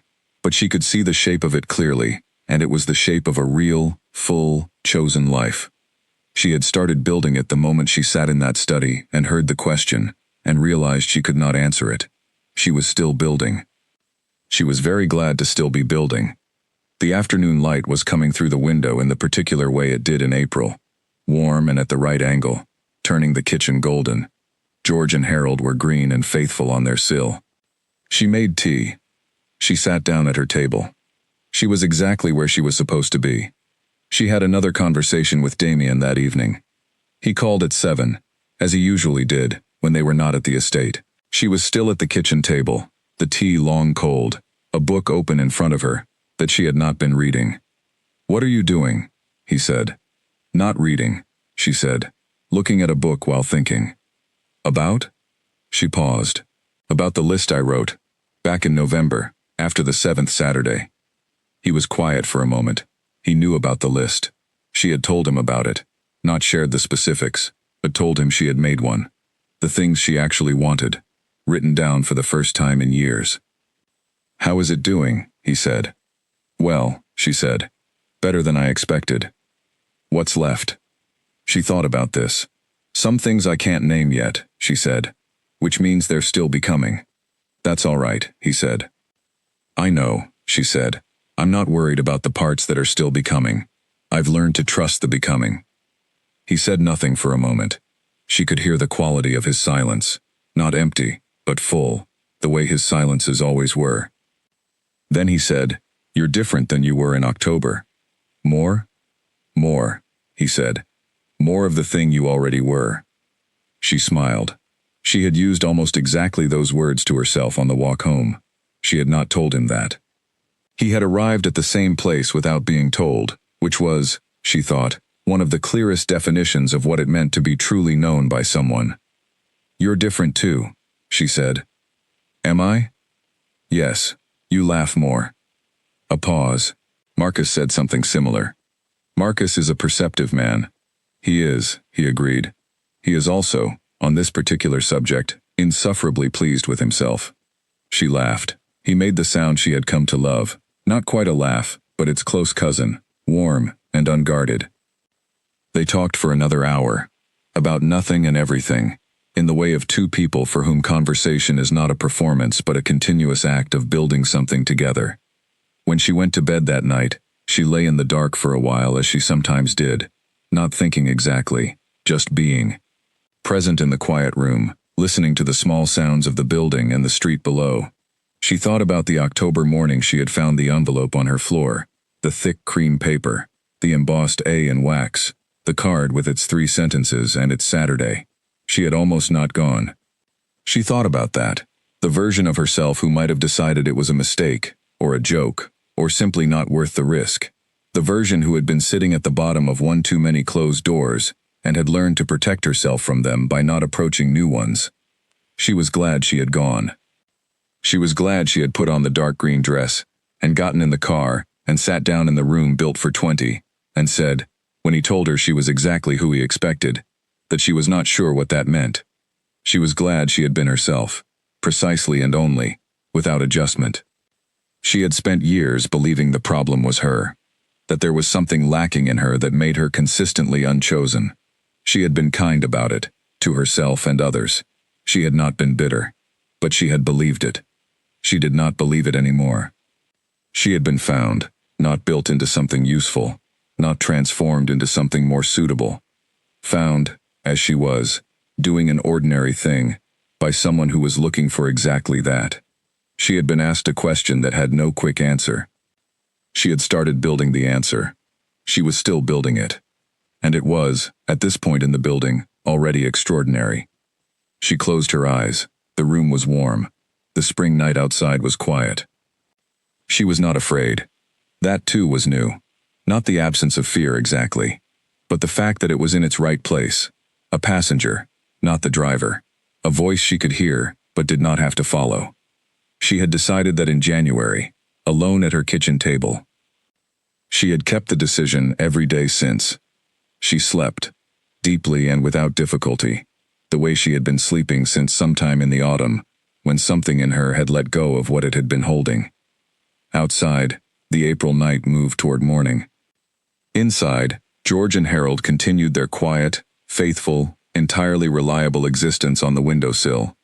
In the morning she would go to the library and do the work she had chosen. On Saturday she would see Damien, and they would talk about real things, and she would be entirely herself. At some point in the coming weeks or months, the foundation partnership would take shape, and the Thursday evening reading group would keep meeting, and the farmhouse on the flat open land would begin to become what he had imagined for it. And the list, the real, honest, private list of things she had written down in November, when someone had finally asked the right question, would keep filling in. Not all at once, not by grand gesture or miracle or anyone else's doing. Piece by careful piece. Her own hand, her own choosing. The way all real things are built. The wedding was in June. Not hers, not yet, and she would not have said yet to anyone but herself, and perhaps Grace, who would have understood immediately. It was a colleague's wedding, a woman named Beth who had worked in the regional library system for 11 years, and was marrying a man she had met at a bookshop, which Naomi considered one of the better love stories she knew. The reception was held in the function room of a hotel in the nearest city. Tall windows, good light, the pleasant noise of people who were genuinely happy on behalf of someone else.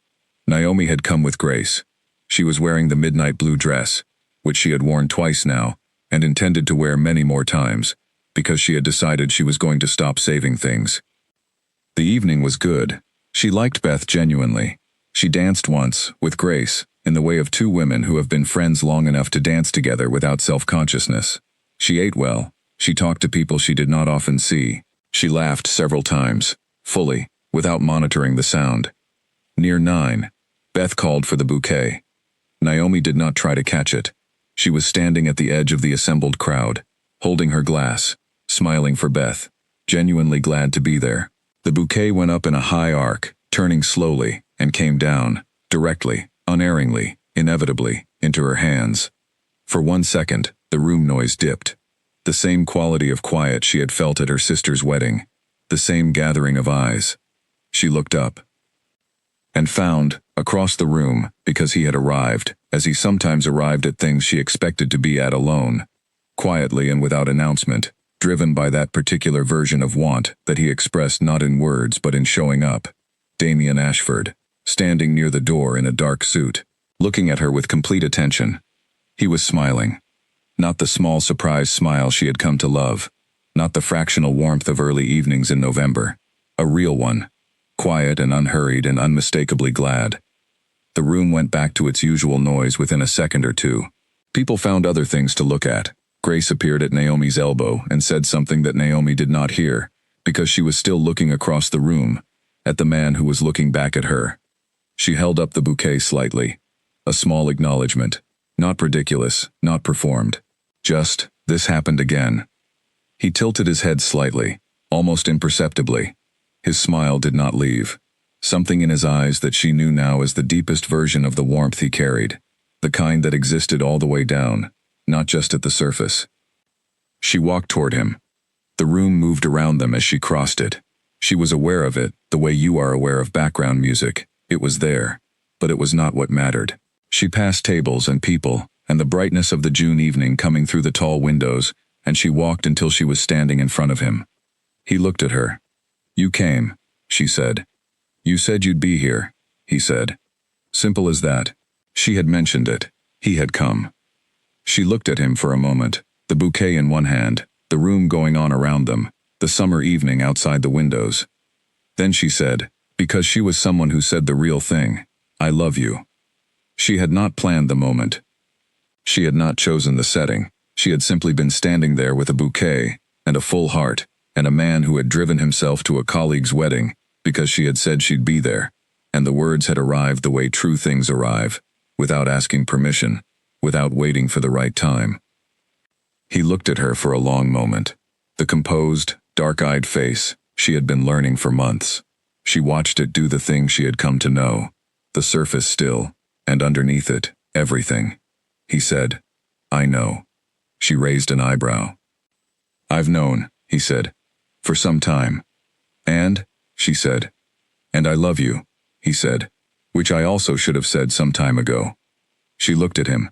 She thought about a boy of 14 keeping his mother's roses, a man who tested people because he had learned that people performed, a dinner table, built for 20, with 2 place settings at the corner, a card through a mail slot, a question that had no quick answer. She said, "You waited." "I was building up to it," he said. "At your own pace," she said.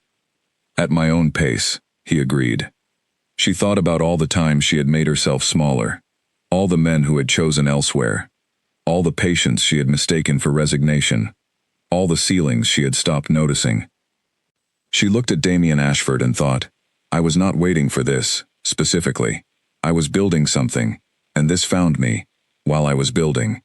She thought, that is the best way to be found. "Take me home," she said. He looked at her. "This is a wedding. Beth has danced 3 times with her husband, and is completely occupied," Naomi said. "Grace will explain. Take me home." Something moved in his face. The warmth she loved, deeper than usual. "Your home or mine," he said. She thought about this. About the small apartment with George and Harold. About the estate and the library and the kitchen garden and the old farmhouse on the flat open land. About all the places she had been moving through these months, collecting pieces of an answer to a question. "Yours," she said, "tonight." He offered her his arm. She took it. They moved through the reception together, past the tables and the music and the people, and Grace caught her eye from across the room, and Naomi gave her a look, and Grace laughed, short and brilliant, and shook her head with enormous affection. They left. The summer evening outside was warm and long. The car was waiting. He opened the door. She got in. He got in. The drive began. 40 minutes, as always, through the familiar countryside, but different now. Everything the same, and everything different. The way a room changes when you understand what it means. He drove with one hand on the wheel. With the other, he held hers. She looked out at the evening. The sky was still pale in the west, lingering summer light, the kind that lasted until you thought it might go on forever. She thought about the last 8 months, about what she had said to herself, alone in her apartment, when she had made the decision about fear. The fear is not a reason to change course. She had said it to herself in January, and she had kept it every day since. She thought about what Grace had said, in September, in the kitchen, the first night she had come home from the estate, that it matters when someone makes you more yourself. She thought about the question, what do you actually want? She had been answering it for 8 months. She was still answering it. She would answer it, she understood now, for the rest of her life. Because the question was not one you answered once and set aside, it was the kind of question you carried with you and kept returning to, each year finding the answer slightly different, slightly more complete, slightly closer to the truest version. She thought, this is the answer as it stands right now. This car, this hand, this evening. This man who had found her being ordinary and decided it was extraordinary. This woman who had stopped letting fear drive. She was at the estate library at midnight, not sleeping. They had talked, they always talked, it was what they did. the conversation between them that had never fully stopped since the first dinner. And now he was at his desk with a document, and she was in the reading chair by the fire with a book, and neither of them was performing anything. She was simply there. He was simply there. She looked up from her book at one point, and found him looking at her, briefly, across the room. He did not look away when she caught him. He met her eyes for a moment, and then went back to the document. She thought, I know what that look is. I've known for months. She thought, this is what I wanted. Not a specific person, not a specific house, not a specific life arranged in a specific way. This quality of being in a room with someone. This quality of being seen without having to perform the seeing. She thought about all the people who had looked at a blurry photograph and decided they understood everything about her. All the comment sections and the headlines and the mild astonishment at the word librarian appearing next to his name. She thought about what she knew about herself that none of them did. She thought, I am the woman who gave a stranger a cloth from her bag. I am the woman who wrote 4 proposals before someone said yes. I am the woman who sat on her kitchen floor when things hurt, and got up and made tea, and went back to work. I am the woman who named her houseplants, and loved them, and talked to them in the evenings when the apartment was quiet. She thought, I am the woman who, when asked what she actually wanted, did not have the answer ready, because she had stopped asking, because the asking had seemed too dangerous. She thought, I am the woman who found the answer anyway. She went back to her book. The fire moved. The room was warm. The clock on the shelf moved quietly through the midnight hour. Damien set his document down. He looked across at her. Are you tired? No, she said. I'm nearly done here. Take your time, she said. He looked at her for a moment with the expression she loved, the one that lived all the way down. Then he went back to the document. She went back to her book. Outside, the summer night was dark and warm, and full of the small sounds of a garden that was being carefully kept. The roses on the far wall were in full bloom now, red and certain, exactly as they had been the year before and the year before that, steady as they knew how to be. Naomi Wells was 28 years old. She had caught the bouquet twice. She had been rejected by men who could not see past the surface of her. She had been found doing an ordinary thing, and had been asked a question that had no quick answer. She had spent 8 months building the answer. She was still building. She was going to be building for a very long time. And that was not something that frightened her. That was, she understood now, the whole point. Not to have finished. Not to have arrived somewhere permanent and complete. But to be always in the building of it, with honest hands and clear eyes, and a real question you kept asking yourself. What do you actually want? She knew. She was living it. The fire. The book. The room. The man at the desk who had found her being herself, and decided that was worth knowing. The life she had chosen, piece by careful piece, her own hand, her own deciding. This. All of this. Exactly this. The morning after the wedding, Naomi woke early. She was not used to the light in this room. It came from the east, through curtains that were heavier than hers, and it arrived as a thin golden line along the floor, rather than the full brightness she was used to at home.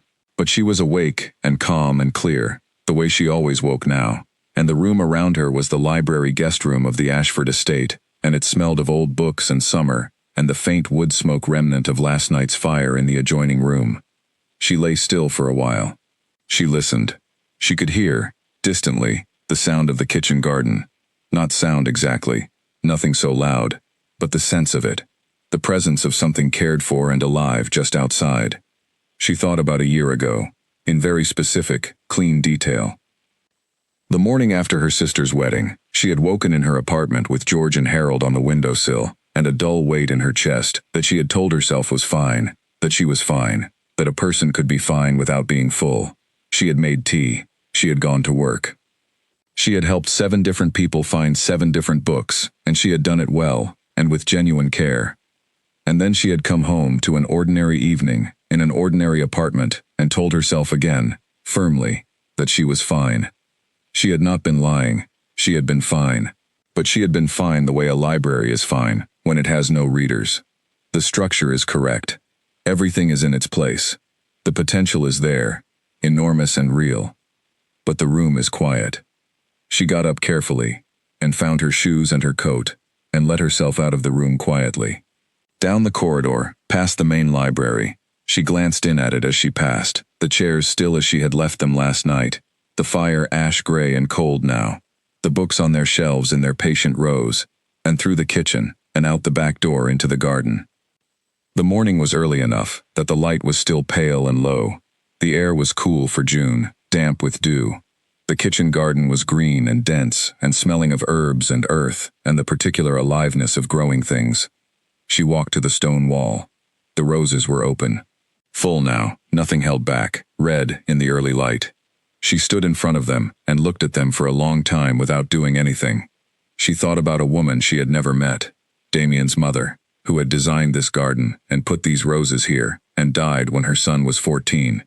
She thought about what it meant to leave something behind. Not a monument, not a public record, just a wall of roses that came back every year, that a boy had decided were worth keeping. She thought she would have liked this morning, the garden, the dew, the particular quiet before everyone wakes up. She touched one of the roses, very gently, the edge of a petal. It was soft in the way that all living things are soft when they are most fully themselves. She heard the door behind her. She did not turn.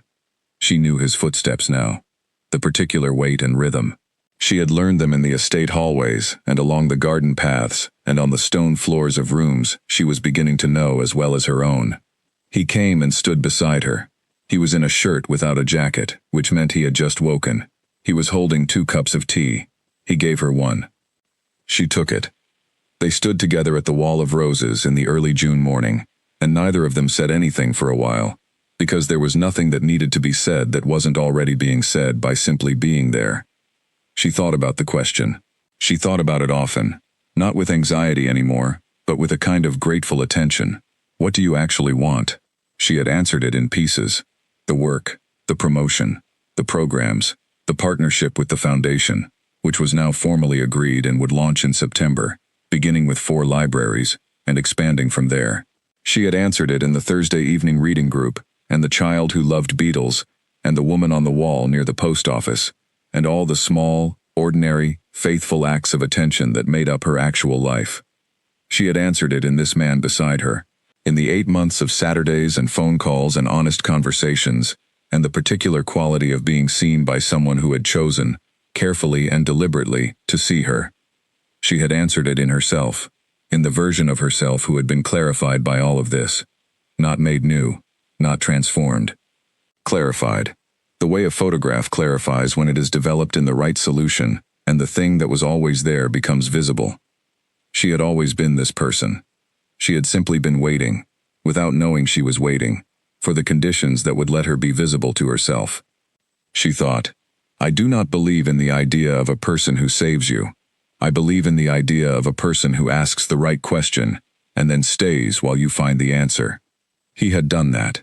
She had done the rest herself. And the rest was this, the morning, the roses, the tea, the man beside her who had kept his mother's garden, and built something enormous from loss, and waited, patiently, and without rushing, for someone who said the real thing. She looked at the roses. She looked at him. He was watching the garden with that steady attention he brought to things he cared about. The low light was on his face. He looked, in this particular light and quiet, like someone who was exactly where he was supposed to be. She thought he might feel her watching, because he turned, briefly, and met her eyes. She said, "Thank you." He looked at her. For what? The question, she said. He understood immediately. He always understood immediately. He looked at the roses, then back at her. You answered it, he said. I just asked. The asking mattered, she said. He was quiet for a moment. Then he said, It did for me too. She thought about this. You were also answering, she said slowly. All this time, you were also answering a question. He looked at her. What question? She thought about Marcus. About the dinner, and the research foundation man in the field in February, and the roses his mother had planted. About a man who had tested people for years, because he needed to know who was real. Whether there was someone worth trusting, she said. He held her gaze for a long moment. Yes, he said. She nodded. They turned back to the garden. The morning was getting lighter. Somewhere in the distance, A bird was singing its clear, uncomplicated morning song. The tea was warm in her hands. The roses were red and certain on the wall. The man beside her was exactly who he was, complicated and careful and deeply, genuinely kind in the ways that mattered. And she was exactly who she was, and together they were standing in a garden in June, at the beginning of the day. She had been rejected by every man who had looked at her and seen only the surface. She had been quietly unchosen, gently passed over, kindly left behind, by people who needed things she could not give them, because the things they needed were not real. And then one man had found her in an ordinary moment, doing an ordinary thing, being entirely herself, and had decided that was worth knowing, and had asked her one question, and had waited, and she had built the answer. And the answer was still growing, and it was, in this moment, standing in the early light of a June morning, in a garden of red roses, with a cup of tea, and a man who was looking at the world with the same quality of attention she had always brought to it. More than enough. More than enough. More than she had ever thought to want, in the years when she had decided that the wanting was the dangerous part. She had been wrong about that. The wanting was not the dangerous part. The wanting was where everything began.